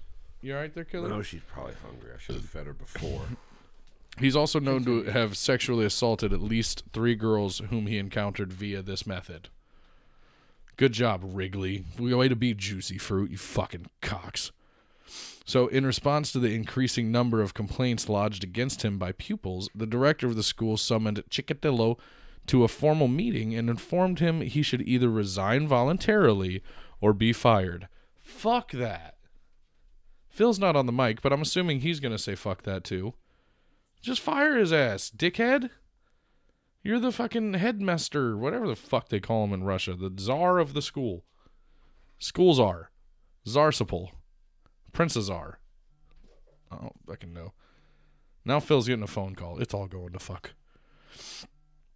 Excuse me. So he left his employment discreetly. Fuck that. And found another job as a teacher at another school in that really long word that begins with an N that I'm not going to try to pronounce again in January of 1974. He lost that job as a result of staff cutbacks in September of 1978, before finding another teaching position at a technical school not a technical school. Let's give it some fucking the kudos it deserves, at technical school number 33 in Shakhty, a coal mining town 47 miles north of Rostov. His career as a teacher ended in March of 1981 following several complaints of child molestation against pupils of both sexes. There you go. Does that answer your question? Yes. There you go. The same month, he began a job as a supply clerk for a factory based in Rostov, which produced construction materials. That job required him to travel extensively across much of the Soviet Union to either physically purchase the raw materials required to fulfill production quotas or to negotiate supply contracts. How the fuck does this twat knuckle get all of these jobs? I'm flabbergasted that he keeps getting hired for, like, decent jobs. Teaching and fucking being in charge of anything. Can't even get the old cock and balls up. But he can fucking be in charge. I will not pay that much for the wood, Evgeny. Fuck you. Fuck off. I will pay no less than 74 rupees per square foot. Excuse me. All right, Phil. You listening? Because we're getting good now. In September of 1978, Andrei Chikatilo moved to Shakhty, where he committed his first documented murder. On the evening of the 2nd of December...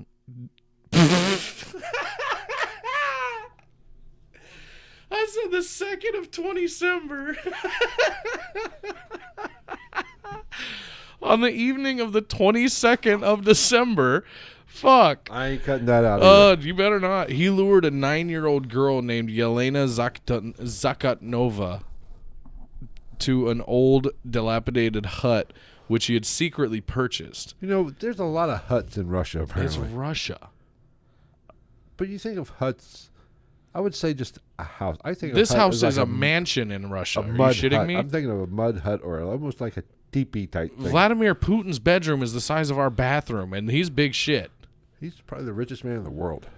Unfortunately, well, it's got to be him or Elon. Elon's broke now. He just bought Twitter. So he's only got like $30 billion left in his bank accounts. I want to know how much he's worth if you count all of his assets. That man sold what, 10 or $20 million worth of flamethrowers just to do it. You know why he sold flamethrowers? Because of Spaceballs. It was a Spaceballs reference, and they sold out in like a day. He's a genius. Anyway, It's amazing. Sidebar. And he's got Asperger's. enough sidebar. Do you know that? Yes, I knew he was a little on the spectrum. Yes. Yeah. So he attempted to rape her but failed to achieve an erection. Kind of Just a boner go killer. home. Kind of a boner killer. Just go home. Like, you can't. Jesus Christ. Well, that's what I was So- going to How can you be an effective Rapist and killer sexual if you can't assaulter get your if you- dick up? If you can't get it up. Exactly. So he attempted to rape her but failed to achieve an erection. When the girl struggled, he choked her and stabbed her 3 times in the abdomen. While during this time is when he reached climax. So he's fucked. He's figuring this shit out. Yeah. So in an interview after his 1990 arrest, Andrei Chikatilo later recalled that immediately after stabbing Zakatnova, the girl had, quote, said something very hoarsely, whereupon he strangled her into unconsciousness before throwing her body into the nearby Grushevka River. Her body was found beneath a nearby bridge 2 days later. So we're starting off with a fucking 9-year-old girl. Dark. Like I said, serial killers are pussies. Well, there's a little bit. There's more. There's some decent information on some of these, which is I enjoyed. Not enjoyed, but like it makes for a more rounded off story. You know what I'm saying? Right. Where it's like whereas like Pee Wee Gaskins are like he might have killed 13 other women. Like I'll say like 6 pages of that is just a list of victims. Okay, I was going to say. Yeah, We're there's definitely going to make this a well two-parter. we got a good number of victims by the end of this. I think it was 52. Thereabouts, yes. From what I Spoiler alert! So, numerous pieces of evidence linked Chikatilo to Zakatnova's murder. Spots of blood were found in the snow close to the fence facing the house that Chikatilo had purchased. Neighbors had noted that he had been present in the house on the evening of the 22nd of December. Her school backpack had been found on the opposite bank of the river at the end of the street, indicating that she had been thrown into the river at that location. Duh. And a witness had given police a detailed description of a man closely resembling Andrei Chikatilo, who she had seen talking to Zakatnova at the bus stop where the girl had last been seen alive. Now, despite that, a 25-year-old laborer named Alexander Kravchenko, who had previously served a prison sentence for the rape and murder of a teenage girl. Why did he previously serve a fucking prison sentence for the rape and murder of a teenage girl? Why'd you let him out? He was arrested for the crime, and a search of Kravchenko's home revealed spots of blood on his wife's jumper, and the blood type was determined to match both Zakatnova and Kravchenko's wife. So he got a little butt fucked there. Probably, deserved it anyway, but they should both be put in prison. They should be like, oh, you really did it? You prison. You, for some reason, out? Back to prison. So Kravchenko had a watertight alibi for the afternoon of the 22nd of December in 1978. He had been at home with his wife and a friend of hers the entire afternoon, and neighbors of the couple were able to verify that. Nonetheless, police, having threatened Kravchenko's wife with being an accomplice to murder and her friend with perjury, obtained new statements in which the woman claimed Kravchenko had not returned home until late in the evening on the day of the murder.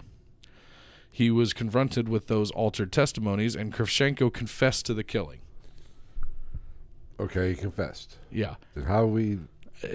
I don't know. He was tried for that murder in 1979. He retracted his confession and maintained his innocence at the trial, stating that his stating that his confession had been obtained under extreme duress. I believe that. Despite his retraction, Kravchenko had was convinced of the murder and sentenced to death. Convicted. Fuck me. So yeah. It did get commuted 15 years after he got locked up. The maximum possible length of imprisonment at that time by this group. So in 1980, Kravchenko was retried, erroneously convicted, and eventually executed by firing squad for the murder in 1983. So he went to prison, did 15 years, got let out, or got retried, got convicted again, and then got killed. Oh. You know. Fire your fucking lawyers, if you even have one. I don't know if there's a lawyer clause in Russia. I'm not sure about the justice system in Russia. Yeah. Or So the lack thereof. So following the murder of Zakatnova, Andrei Chikatilo was now able to achieve sexual arousal and orgasm only through stabbing and slashing women and children to death. That seems a little messy on all fronts. Yeah. And he claimed that he had this overwhelming urge to relive that experience. You're going to need more than a towel. Now, he did try to stress the fact that he tried to resist the urges, often cutting short business trips to return home rather than face the temptation of another victim. Way to be, bud. Well, you know, at least he tried. Yeah, so now we get to the September the 3rd of 1981. Andrei Chikatilo encountered a 17-year-old boarding school student named Larissa Chachenko. Kachenko. I apologize. I'm going to continue to butcher these Russian names. She was standing at a bus stop, and he exited a public library in the Rostov City center. Now, according to his confession, Chikatilo lured her to a forest near the Don River with the pretext of drinking vodka and relaxing. Relaxing doesn't exist in Russia. No. You're always on. That's you. It's not me. That was me. Email. A stupid fucking email that I'm not even going to read. So, when they reached the secluded area, he threw the girl on the ground before tearing off her clothes and attempting intercourse. As Kachenko remonstrated against his actions, when he failed to achieve an erection, shocker, he forced mud inside her mouth to stifle her screams before battering and strangling her to death. He had no knife, so he mutilated the body with his teeth and a 6-foot-long stick.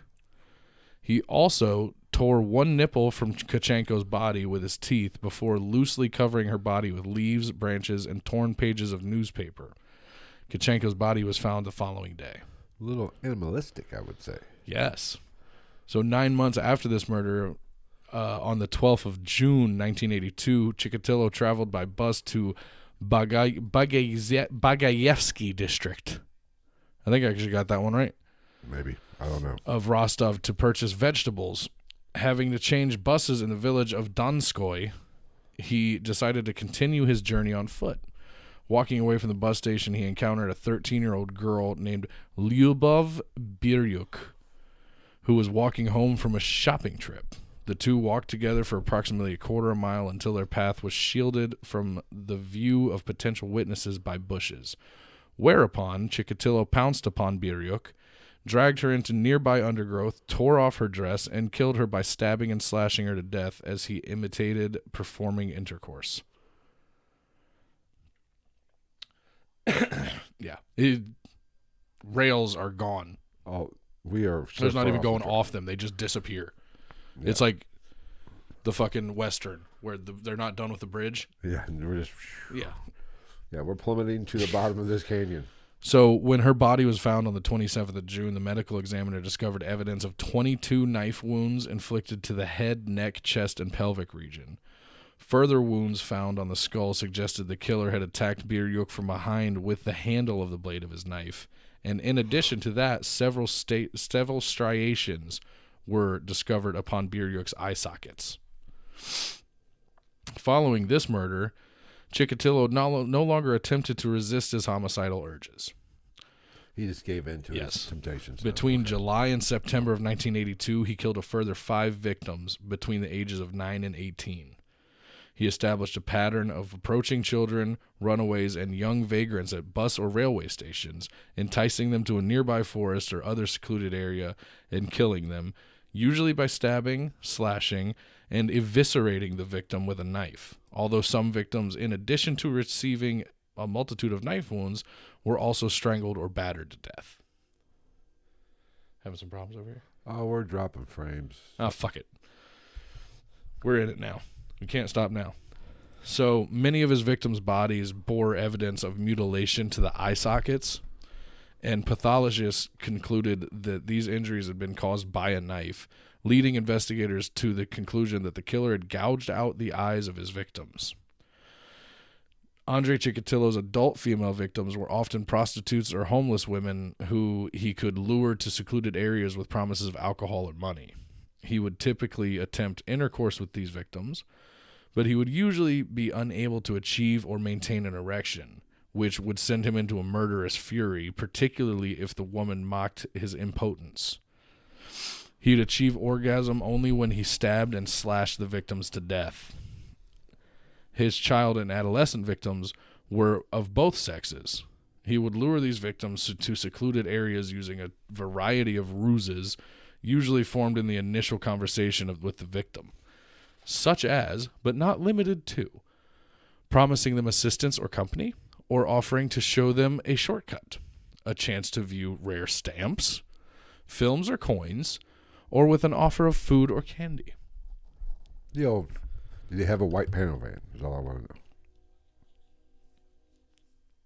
I don't even know what they would have in Russia, honestly. Isn't that just a regular car? Pretty much. Get in the luxury vehicle. Is van. Or is car that only seats 2. So he would usually overpower his victims once they were alone, often tying their hands behind their backs with a length of rope before stuffing mud or loam into the victims' mouths to silence their screams, and then proceeded to kill them. After the killing, he would make rudimentary, though seldom serious, efforts to conceal the body before leaving the crime scene. So he would make piss poor, shitty efforts of hiding these bodies. Makes you question his thought process a little bit, but we can get into that later. And then on the 11th of December 1982, Andrei Chikatilo encountered a 10-year-old girl named Olga Stalmachinok, who was riding a bus to her parents' home in that really big N-word that Not that. that really big word that starts with N that I can't pronounce, and persuaded the child to leave the bus with him. She was last seen by a fellow passenger who reported that a middle-aged man had led the girl away firmly by the hand. Chikatilo lured the girl to a cornfield on the outskirts of the city, stabbed her in excess of 50 times around the head and body, ripped open her chest, and excised her lower bowel and uterus. Excised. I don't like that word. Yes. I excised. So, yeah, he cut open a 10-year-old girl and took out her intestines and uterus. A little dissection. Yeah. Not the most pleasant of thoughts. A little rough. So by January of 1983, 4 victims had been killed and had been tentatively linked to the same killer. So they're starting to figure out maybe They're starting to get an idea. a serial killer going on. A Moscow police team headed by Major Mikhail Fedosov was sent to Rostov-on-Don to direct the investigation, which gradually became known among the investigators as Operation Forest Path. I was just saying, if it's Forrest Gump, I'm fucking falling on my chair laughing. My name's Forrest. Forest Path. So, Fedosov established a team of 10 investigators based in Rostov charged with solving all 4 cases. And in March, Fedosov assigned a newly appointed specialist forensic analyst, Viktor Burakov, to head the investigation. The following month, oh, sorry, let me try to pronounce this right because it's one of the victims. Stalmashinok's body was found. Burakov was summoned to the crime scene where he examined the numerous knife wounds and the eviscerations conducted upon the child and the striations on her eye sockets. He later stated that he noted the striations upon her eye sockets, and any doubts about the presence of a serial killer were gone. At that point, they were like, 100%, we have a fucking serial killer on our hands. Okay. Because I think that shit happens a lot more. The opposite. I think that people got wise to it in the last 20, 30 years, and I feel like there's a shitload of serial killers in there that just try to never do it quite the same. And there's probably a fuckload of murders that are all linked, and you would never know. You know, it's simple. Just mix up your MO a little When they bit. just got that one guy in, like, L.A. or something. Yeah, he killed a handful of people, and then, like, they caught him while they said he was out hunting for another victim. Had the gun on him and everything. Huh. Yeah. So Andrei Chikatilo didn't kill anybody else until June of 1983 when he murdered a 15-year-old Armenian girl named Laura Sarkisian. I know that one because I know that name because there's other Sarkisians in the world. Yes. These are famous. Yeah. I couldn't tell you who, but that's why I know. Her body was found close to an unmarked railway platform near Shakti. By September, he had killed a further 5 victims. The accumulation of bodies found and the similarities between the pattern of wounds inflicted on the victims forced the Soviet authorities to acknowledge that a serial killer was on the loose. No shit. Good job, Boris. Gold star. Now, on the 6th of September of 1983, the public prosecutor of the Soviet Union formally linked 6 of the murders thus far attributed to the same killer. Just 6. Just 6. Just 6.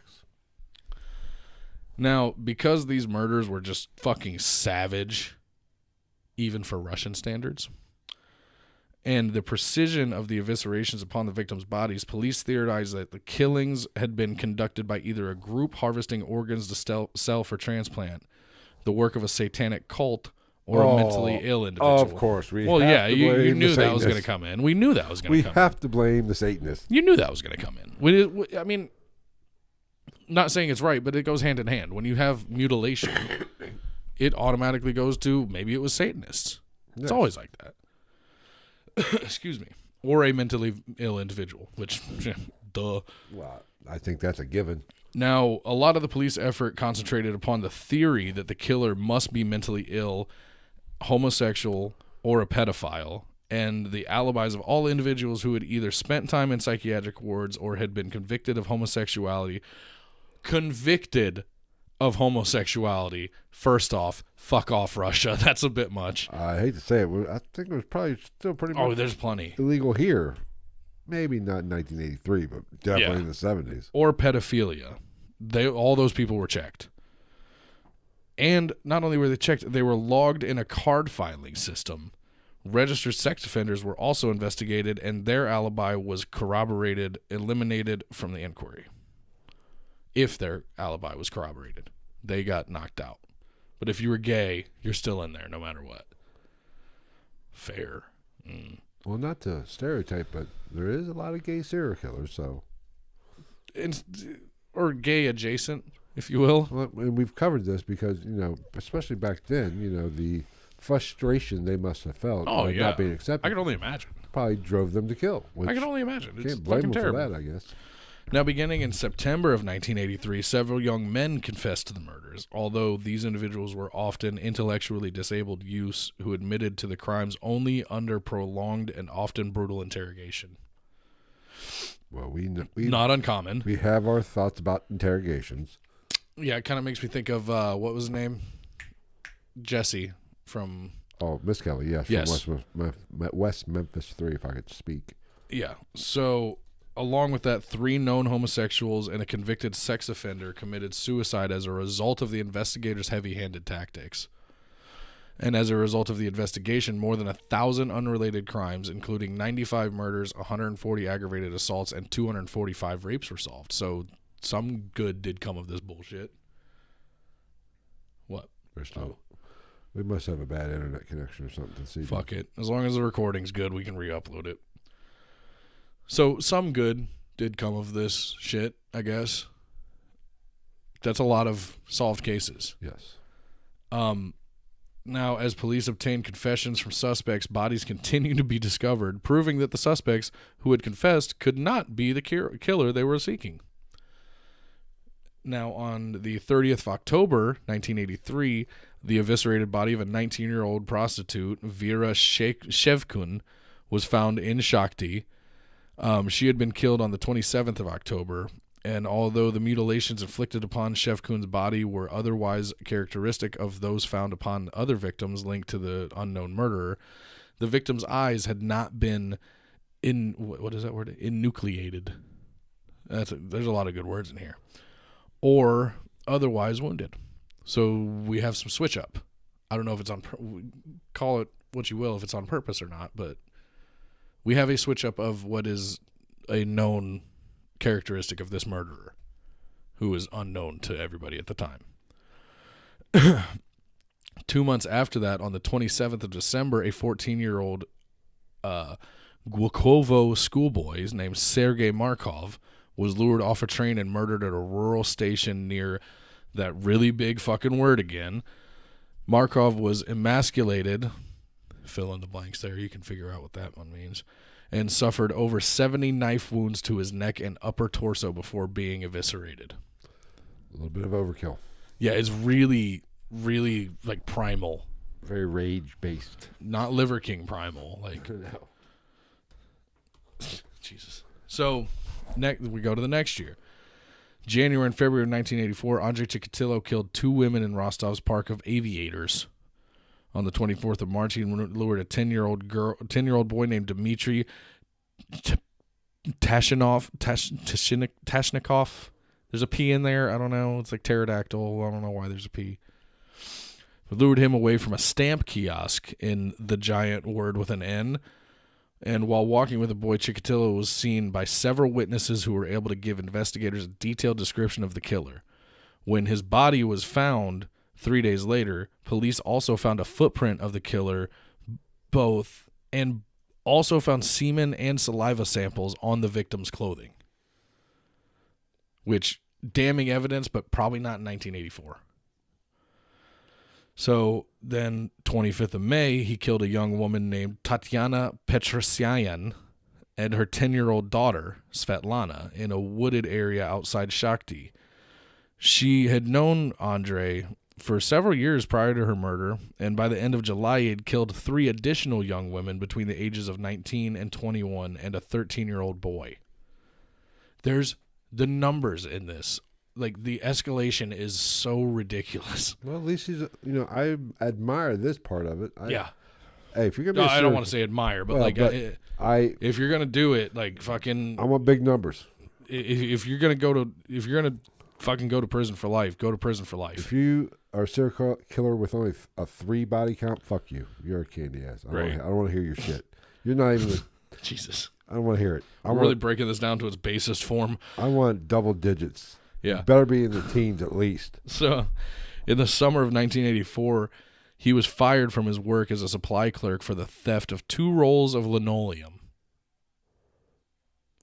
Motherfucker, you're cutting off dicks and gouging out eyeballs and pulling out fucking organs, and that's not enough. You're going to steal linoleum, the worst flooring that has ever been Not in the 80s. That was highfalutin back then. But it's terrible now. Oh, well, it's terrible now, of course. And it was terrible in the 80s. You just thought it was cool back then. Well, yeah, Well, I guess they didn't have Pergo back in the 80s. Right. And that was Scratch highfalutin. boy. So yeah, he stole linoleum and got fucking fired. The accusation had been filed against him the previous February, and he had been asked to resign quietly, but had refused to do so, and he had denied the charges. He got another job as a supply clerk on the 1st of August. They're really on top of it in fucking Russia, let me tell you. Then the 2nd of August, he got another job on the 1st of August. 2nd of August, Andrei Chikatilo killed a 16-year-old girl named Natalia Goloskovakaya in the Park of Aviators. On August 7th, he lured a 17-year-old girl, Lyudmila Alexieva, which is kind of weird because that's his daughter's name. Lyudmila. He's projecting a little. Yeah, to the banks of the Don River on the pretense of showing her a shortcut to a bus terminal. Alexieva suffered 39 slash wounds to her body before Chikatilo mutilated and disemboweled her, intentionally inflicting wounds he knew would not be immediately fatal.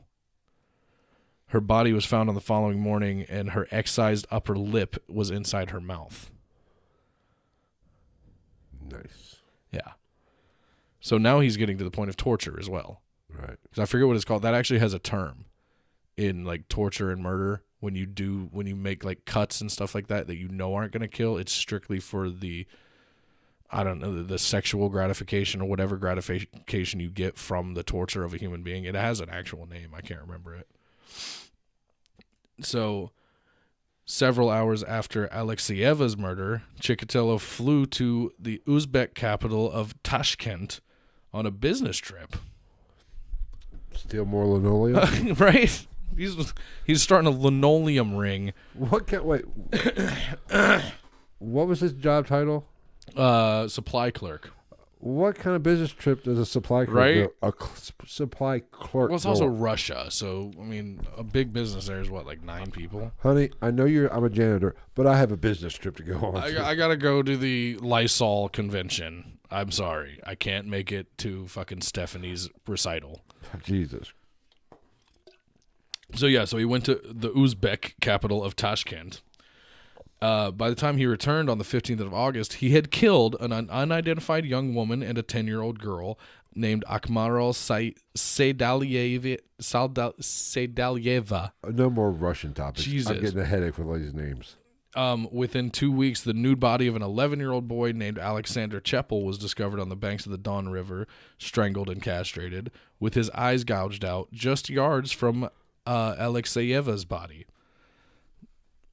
Well, where they found Alexieva's body. And on the 6th of September, Chikatilo killed a young librarian, 24-year-old Irina Luchinskaya. She probably kept shushing him. Quiet. In the Park of Aviators once again. Now, this section, get this, after all this, you know what this section is called? What? First arrest and release. Yeah. 13th of September, 1984, Andrei Chikatilo was observed by 2 undercover detectives attempting to talk to a young woman in a Rostov bus station.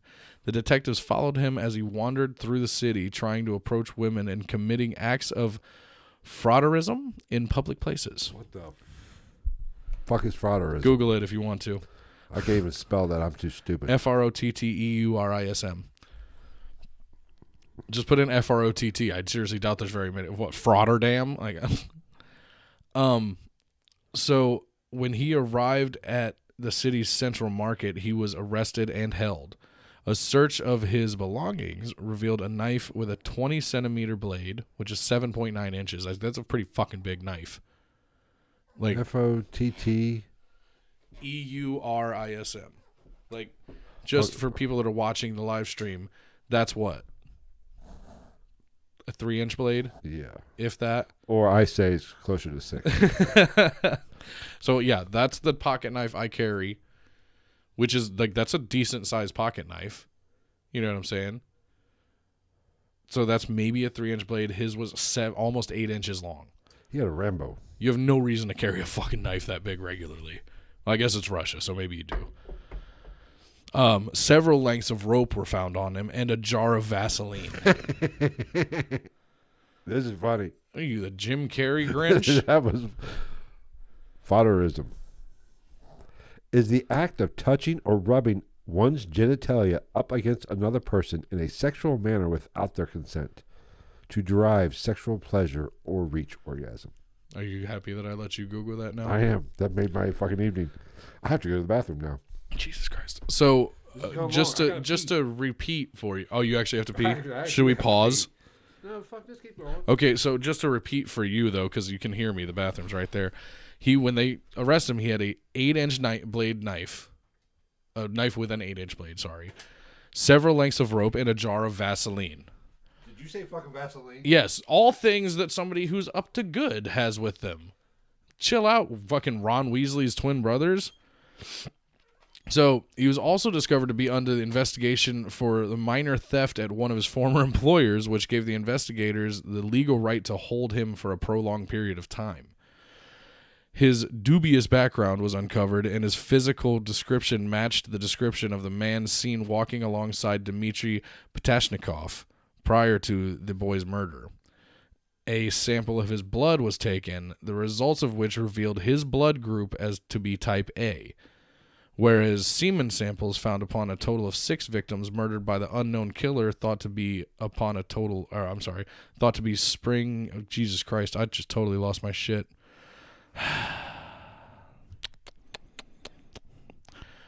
Throughout the spring and summer of 1984, Jesus Christ had been classified by medical examiners as type AB. His name was added to the card index file used by the investigators. However, the results of his blood type analysis largely discounted him as being the unknown killer. Good job. Way to be, Russia. He was found guilty of theft and property from his previous employer, and his membership of the Communist Party was revoked, and he was sentenced to 1 year in prison. He was released from custody on the 12th of December 1984 after serving 3 months. 3 months. Fucking Russia is killing it. On the 8th of October 1984, the head of the Russian Public Prosecutor's Office formally linked 23 of Chikatilo's murders into one case and dropped all charges against the mentally disabled youths who had previously confessed to the murders. Making some headway. Did you hear that? Sentenced to a year for the theft from his former job. He did 3 months. But he was kicked out of the Communist Party. So there's that. Even the communists have standards. Yes. Rape, pillage, don't steal. Stern but fair. Moving forth. Linoleum theft is bad. Oh, Rape, murder. I gotta stretch my legs a little bit. I know, we've gone way too fucking long. Never been a problem for me. That's not what Ms. Chikatilo says. Upon his release from prison in December of 1984, Chikatilo found new work within the supply department of a locomotive factory in the big word with an N and kept a low profile. Who the fuck keeps hiring this guy for this job? He literally just got out of fucking prison for stealing linoleum. If he's gonna steal linoleum, you think he won't fucking steal car parts and shit? You fucking stupid idiots. Do better, Russia.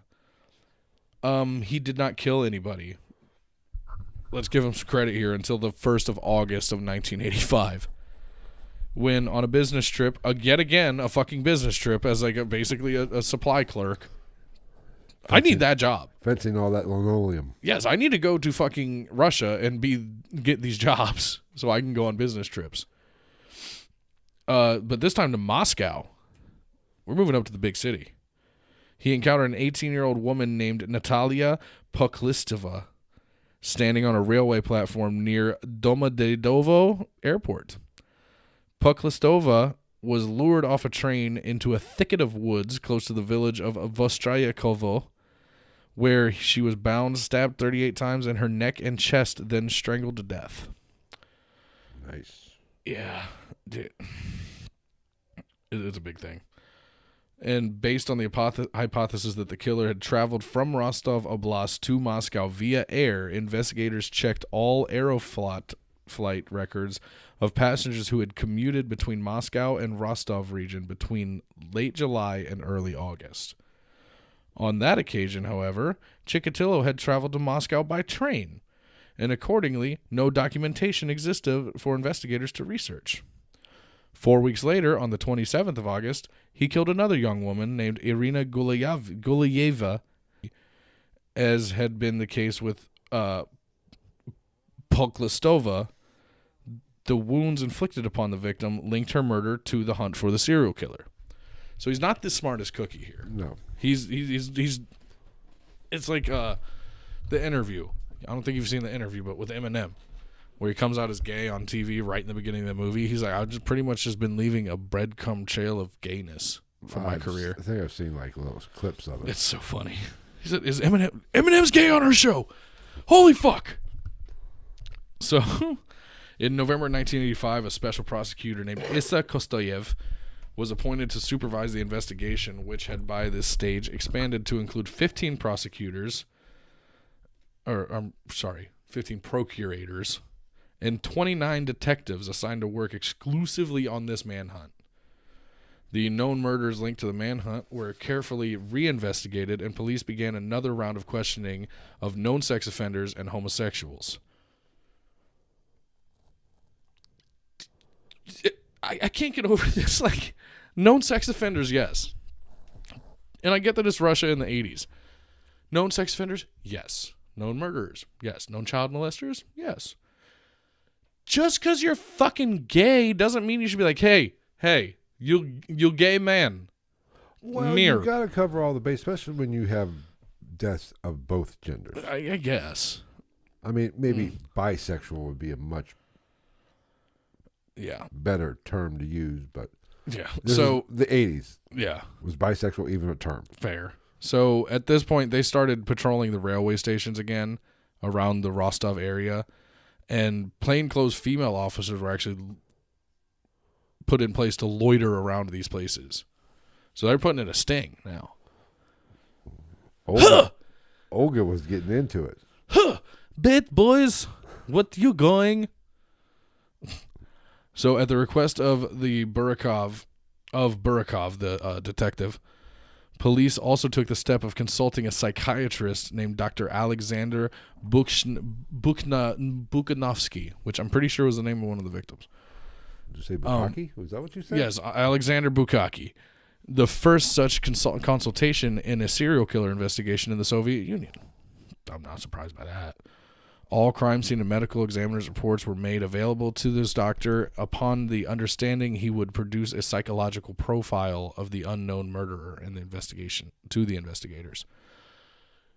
It's about fucking time. What are we up to? 697 fucking bodies? No, we're not that high. I don't know, but when you get to the point where you're literally just saying, he killed this one this day, and then the next day he killed 2 more, you're getting up there. You should have done this a long time ago. So he came up with a 65-page psychological profile. Bit excessive, but yes. That's okay. Which, pretty good, though. Did the word gay appear? It's pretty good. It's pretty good.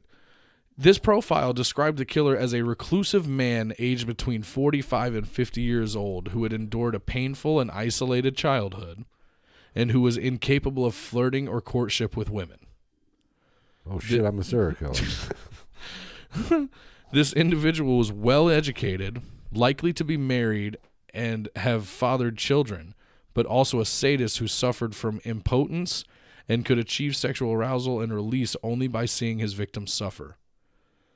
The murders themselves were an analog to the sexual intercourse this individual was incapable of performing, and his knife became a substitute for a penis which failed to function normally. Because many of the killings had occurred on weekdays near mass transport hubs and across the entire Rostov Oblast, Bukhanovsky also argued that the killer's work required him to travel regularly. And based upon the actual days of the week when the killings had occurred, the killer was most likely tied to a production schedule.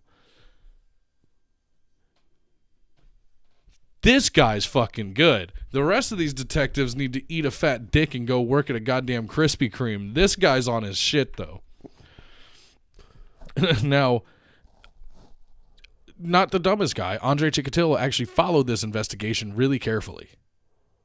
So he kept his ear to the ground on this, which, smart, I'll give it to him. Really smart, yes. He read newspaper reports about the manhunt for the killer, which had begun to appear in the press. because it only takes so long for that shit to get out. Right.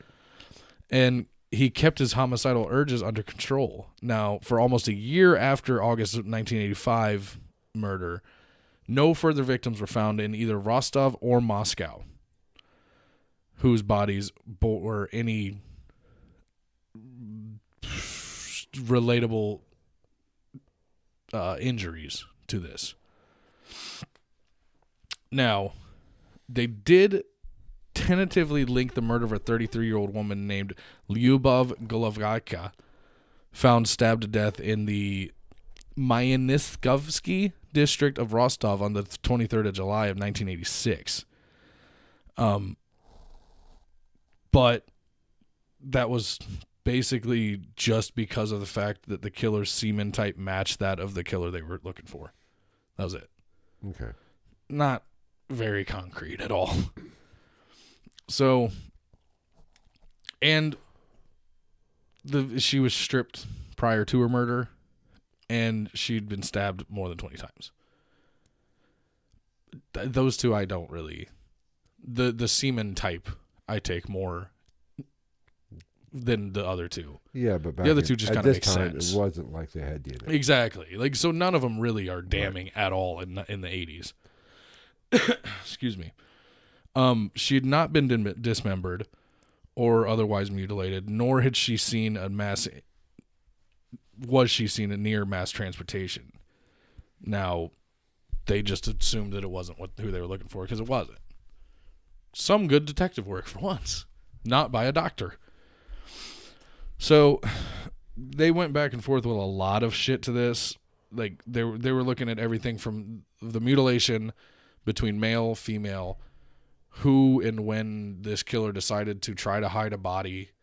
All of this stuff was taken into effect, or whatever the fuck you want to call it.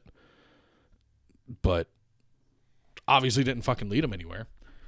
So in 87, he killed 3 more people.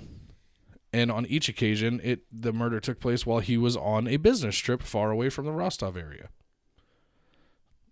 Good job, I guess. Good fucking work on that one. Don't shit where you eat. None of these murders were linked to the manhunt. His first murder in 87 was committed on the 16th of May.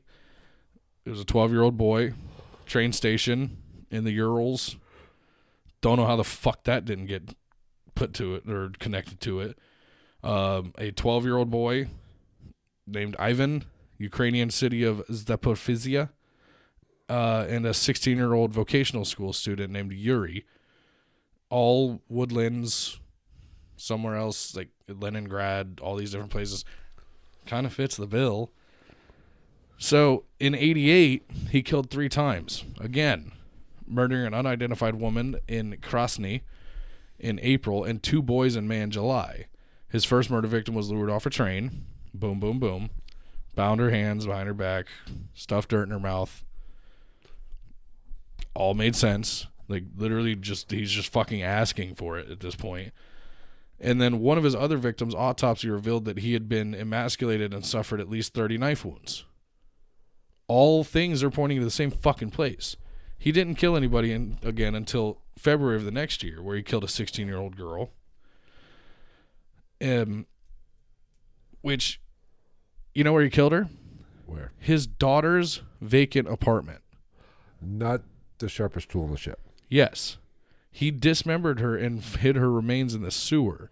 As the victim had been dismembered, police did not link her body to, or her murder to, the investigation. And between May and August, he killed a further 4 victims, 3 of whom were killed in Rostov and Shakhty, although only 2 of these victims were linked to the killer. I like him. He's an overachiever. I like it. Dude, it's crazy. It goes off the rails so fucking fast. So they get to the point where they're kicking up this investigation even more. Now, several of the trains in the area were fitted with hidden cameras with the intention of filming or photographing a victim in the company of his or her murderer. So we're getting technological now. And in January of 1990, Chikatilo encountered an 11-year-old Andrei Kravchenko standing outside the Shakhty Theater. Kravchenko was lured from the theater on the pretext of being shown imported Western films Chikatilo claimed to have at his residence. His extensively stabbed and emasculated body was found in a secluded section of woodland in the following month. 7 weeks after that murder, Chikatilo lured a 10-year-old boy from a Rostov train station to Rostov's botanical gardens. His eviscerated body was found the following day. At this point is when politicians and the general public start really pushing back on this whole thing. Yeah. And you start getting the pressure of like, dude, we got to figure this shit the fuck out. So that pressure leads to, they discover more victims. They enhance the operation even more. And because a lot of them had been discovered on railway stations. The lead detective made up a plan to saturate all the larger train stations in the region with an obvious uniformed police presence. That seems counterproductive to me. So, October 30th, they found the body of a 16-year-old boy. He had been killed on the 17th, which was unlike the rest of them. Long time between. So, killed one more person in November of 1990. They found that body a week later, and that was the 38th victim linked to this manhunt. Gets a little crazy. They started questioning people. They started to get some evidence from back when he was a teacher. So they put him under surveillance in November, and on several instances, particularly on trains or buses, he was observed approaching lone young women or children, engaging them in conversation. If they broke off the conversation, he would wait a few minutes and then seek another conversation with another child or woman. And then on the 20th of November, after 6 days of surveillance, he left his house with a large jar, which he had filled with a beer at a small kiosk in a local park. Respect that.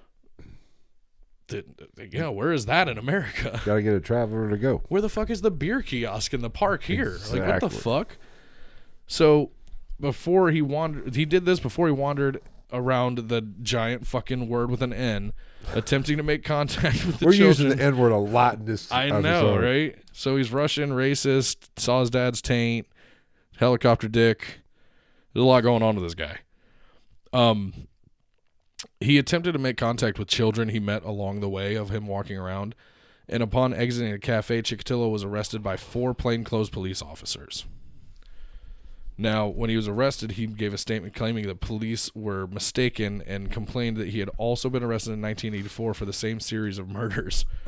A strip search revealed a further piece of evidence. One of Chikatilo's fingers had a deep flesh wound he had self-treated with iodine. Medical examiners concluded that the wound was from a human bite. Ooh. We're wrapping it up. Don't worry. So, interesting, I thought. Good call. Let's not, maybe find a lie to get that stitched up or anything to make it look like something else. No, nothing. Super glue, maybe? Got a knife. Liquid Band-Aid? Just take it all the way up to the shoulder. Yeah, Jesus. Say it was from you got cut trying to lay the linoleum that you stole. Yes. Yeah. Jesus. So, medical examiners concluded the wound was from a human bite, and Chikatilo's penultimate victim, Viktor Tishenko, was a physically strong young man. And at the crime scene, the police had found numerous signs of a ferocious physical struggle between the victim and his murderer. Although a finger bone was later found to be broken and his fingernail had been bitten off, Chikatilo had never sought medical treatment for this injury. Well, yeah, I have to explain some shit. Oh, they're stringing him up at this point. They searched his belongings, and that revealed that in his possession was a folding knife and 2 lengths of rope. A sample of his blood was taken, and he was placed in a cell inside the KGB headquarters in Rostov with a police informer who was instructed to engage Chikatilo in conversation and elicit any information he could from him. The day after that, Formal questioning started. The interrogation was performed by Issa Kostoyev. The strategy chosen by the police was to elicit a confession was to lead Chikatilo to believe that he was a very sick individual that shouldn't take much work and in need of medical help. That's an easy dot to connect. That's what I'm saying. Like, the fuck? He was... A lot of the shit that they had already held against him was kind of circumstantial under Soviet law. Mm-hmm. So they had 10 days to legally hold a suspect before either charging or releasing him. So they had to get this done in 10 days. They did do a blood test, revealing his blood type to be type A and not type AB, which is the blood that they found on the victim. So due to the amount of physical and circumstantial evidence they had compiled up to this point, which indicated Chikatilo was actually the murderer they had been pursuing, plus the fact that investigators had deducted a blood type of the murderer they had pursued using semen samples obtained from the clothing and bodies of 14 victims, as opposed to actual blood samples, they obtained a sample of Chikatilo's semen to test his blood type, the results of which confirmed that Chikatilo's semen was type AB, whereas his blood and saliva were type A. Right? Fucking interesting. Now, through this questioning, he repeatedly denied that he had committed any murders, although he did confess to molesting several of his pupils during his career as a teacher, and also produced several written essays for Kostoyev, which, although evasive regarding the actual murders, did reveal psychological symptoms consistent with those predicted by the doctor that did the psychological breakdown. They started using stuff against him, and their tactics made him get really defensive. And by this point, a KGB, or the informer that they put in the cell with him, he reported to the police that Chikatilo informed him that Kostoyev had repeatedly asked him direct questions regarding the mutilations inflicted upon these victims. Which I feel like you just throw in the towel, because like I feel like they got you at that point. Mm-hmm. Which leads us to his confession. Finally. Which was on November 29th. Dr. Bakanovskis was invited to assist in the questioning of the suspect, and he read extracts from his 65-page psychological profile to Chikatilo, and within 2 hours, Chikatilo burst into tears and confessed to Bakanovsky that he was indeed guilty of the crimes for which he had been arrested. After conversing into the evening, Bakanovsky reported to Burakov and Fedosov that Chikatilo was ready to confess.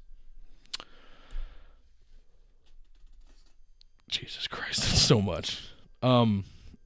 So they had handwritten shit that the doctor had prepared, and Kostoyev finally wrote up an official formal accusation of murder on the 29th of November, which was the night before the 10-day cutoff to either arrest or either charge or release Andrei Chikatilo. The night before they would have had to release him, they got him to confess. Lucky. Yeah. Like, that's fucking down to the wire. That's like movie shit. Yeah. So, yeah. So he then confessed to the whole thing, which it's long. I'm not going to go into the whole confession, but it's crazy. The confession is long as fuck. I'm not going to go through the whole thing. Just highlight it. Yeah, like he confessed to all the shit. Like just the verbiage that he used was just odd, which was one of the big ones that stood out to me. Like, it says, in describing his victims, Chikatilo falsely referred to them as déclassé elements, whom he would lure to secluded areas before killing. And in many instances, particularly, though not exclusively, with his male victims, Chikatilo stated he would bind the victims' hands behind their back with a length of rope before he would proceed to kill them, and he would typically inflict a multitude of knife wounds upon the victim, initially inflicting the shallow knife wounds to the chest area before inflicting deeper stab and slash wounds, usually 30 to 50 in total, before proceeding to eviscerate the victim as he writhed atop his or her body until he achieved orgasm. So there's that. Where was the quote? There's the quote. He also added at one point, and this is a quote from him, cries, "The blood and the agony gave me relaxation and a certain pleasure." That's fucking dark. When he was questioned why most of his later victims' eyes had been stabbed and or slashed, but not taken out, as his earlier victims' eyes had been, he stated that he had initially believed in an old Russian superstition that the image of a murderer is left imprinted upon the eyes of the victim, but stated in later years he had become convinced that this was simply an old wives' tale, which it was. Didn't they do that in Wild Wild West? I think so. Where they like flipped the head upside down? And, Yes. Yeah. Got the And picture of there's another movie, I forget. Got the picture of the guy with the tarantula beard. Yeah. Yeah. But yeah, it was just dark. Said shit about how killing them and mutilating them made him feel chills and made him shake all over. So basically, he's just talking about how killing people and cutting up their bodies is fucking sex to him. Well, you gotta get off. You gotta get off how you gotta get off. Yeah. So he was they did conclude eventually that he suffered from borderline personality disorder with sadistic features, but he was fit to stand trial. And they figured this out because of environmental factors, stuff like that, childhood shit, obviously, which we talked about. His dad's taint. Anybody that looks at their dad's taint's going to have problems. Taints and butterfingers. German sister? Yeah, we got it. That's the worst one. Yeah.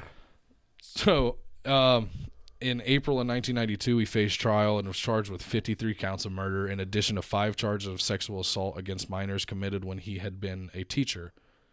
So they're bringing it all up. You might as well. He was tried in courtroom number 5 of the Rostov Provincial Court before Judge Leonid, a big fucking name I can't pronounce. Not even going to try to pronounce that one. It's got a K, a Z, and a V. Leave that fucking alone.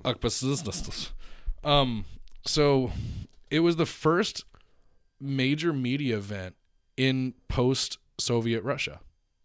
That's right. The wall has fallen. Yes.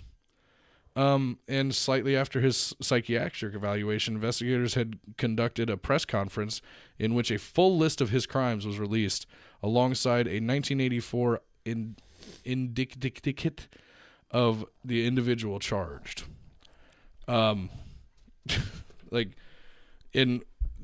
Starting on day 1, they brought him in a fucking metal cage. Like, we have a picture. That's how he was in court. Looking crazy as fuck in a metal cage, which I think that's actually normal in Russia at this point. I don't know if they always was, but I'm pretty sure most defendants are in a cage in Russian court. Nice. It seems a little weird. So, in the opening weeks of the trial, Russian press regularly published exaggerated and very sensational headlines about these murders, and they referred to him as being a cannibal or a maniac, and that he physically resembled a shaven, skulled, demonic individual. Not inaccurate. If you saw the pictures of this fucking guy during this whole thing. God, sorry. I'm starting to have to pee.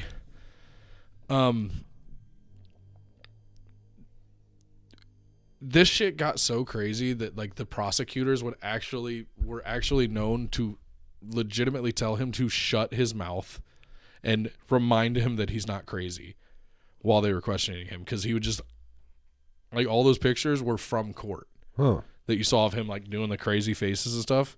He tried to Charles Manson his way out of court, basically, is what he did. Valiant effort. Like, I wonder if there was a direct correlation if he had seen Charles Manson shit on TV and he was like, that's what I'm doing. I'm jumping. I mean, I'll be in a cage. If they take me out of the cage, I'm jumping across the table. We're doing this. Let's fucking boogie, bitches. He did make confessions, and then he withdrew confessions from 6 of the killings. Just 6. Just 6. Good job. Good fucking whatever. So, long story short, it went to the point where everybody just like the public and the politicians just pushed, and they were like, dude, we got to get the shit over with. And then the police actually got like publicly scathed for the piss poor police work that they did over this course of time, which was good. But so we'll skip ahead to, long story short, he got fucking he was found guilty. When he was found guilty on October 15th, he kicked his bench across his cage when he heard the verdict and began shouting abuse towards everybody. But when given an opportunity to make a speech in response to the verdict, he again remained silent. He either acted crazy or he did the Marshawn Lynch. A little bipolar. Yeah, he was crazy or he Marshawn Lynch. I'm just here to so be, I don't get fined. I'm just here to be sentenced. Yeah. I'm just here to be sentenced. So the judge had the following remark at the end of this. He said, taking into consideration the horrible misdeeds of which he is guilty, this court has no alternative but to impose the only sentence that he deserves. I therefore sentence him to death. So, February 14th, 1994, Chikatilo was taken from his death row cell to a soundproofed room in prison and executed with a single gunshot behind the right ear. And he was buried in an unmarked grave. You know what his last words were? Don't blow my brains out. The Chinese want to buy them. No shit. Yeah. You're making that. Dude, well, I mean, not verbatim, obviously, but yeah. Huh. That was his last words. Trying to make him got profit off this shit. And then, just as, to drive it home, there's 1, 2, 3, 4. 4.5 pages of confirmed victims. 53 confirmed victims. That's what I want out of a serial killer. Well, and then there's a whole there's a whole section here. Like, this whole section is suspected victims. His suspected his confirmed for sure is 52. His suspected is 53 plus as they count it. So I've had it with the pluses. I have to piss. All right. Well, we're going to wrap this up. All right, guys. There will not be a maybe tomorrow or Friday or I'm down to do it another day. It's just it's getting late. We ran way late on this one. We will the What the Fuck Wednesday Patreon live stream it'll just be What the Fuck Day. Yes. We will probably maybe do tomorrow evening. I will send you guys an email through Patreon, so be on the lookout for that. Thanks to everybody who joined us in the live stream. If you are listening to this on your favorite podcast app and you want to see it live, go to ghostinthenight.com what the hell am I thinking? youtube.com/ghostinthenight. Yeah. That's much gooder. That was a long one. If you want to get the Patreon live streams, go to patreon.com/GITM podcast. Boom. Boom. We're there. All right. So we will see you guys next week again. I'm about to piss my on pants. Wednesday. We'll see you on Wednesday for another episode, and we'll see the Patreon members possibly tomorrow. We love you. Be on the lookout. Take care, guys.